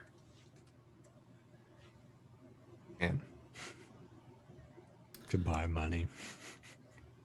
You fall Yeah. asleep. Yeah, we You don't just sleep well. robbed the fucking wizard. Mhm. Right. You say you don't sleep well. Not to the point where you get any like mechanical effects from it, but definitely not feeling your best as you wake up in the morning. You have a lot of dreams. Like a lot of your dream is just the space. Like it looks like you're looking up at the ceiling of this room with lots of stone pillars, and you can't turn your head. You feel like you're just kind of locked, looking straight up, and you can look all around. You see more pillars. Occasionally, you see lights and hear small like puffs and explosions, and you hear this constant scurrying and squeaking. Some like small creature.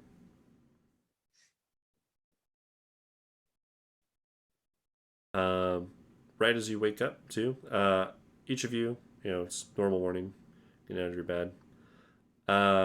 Jake, when you wake up, for like the split second, too, it looks like there's someone standing at the edge of your bed that's just a dark silhouette. And you blink and they're gone. I'll be sure that I have my wand ready for green acid sprays of self-defense. It's fair. As I wake up, you reconvene. Jake looks a little hungover, maybe. Not the Just best. had a good night. Just a good night. Yeah. Look at that, yeah. Good I birthday. don't Kudos to remember Ale him and Shake, drinking yeah. quite that much, but maybe he He did. was born just yesterday. Hey, That's yeah, true. He was born yesterday, and it's his first drink. Yeah. True. Yeah, I guess I'm underage now. You're Thank like goodness. Joe. You just turned 21. Yeah, thank goodness you're here with your guardians.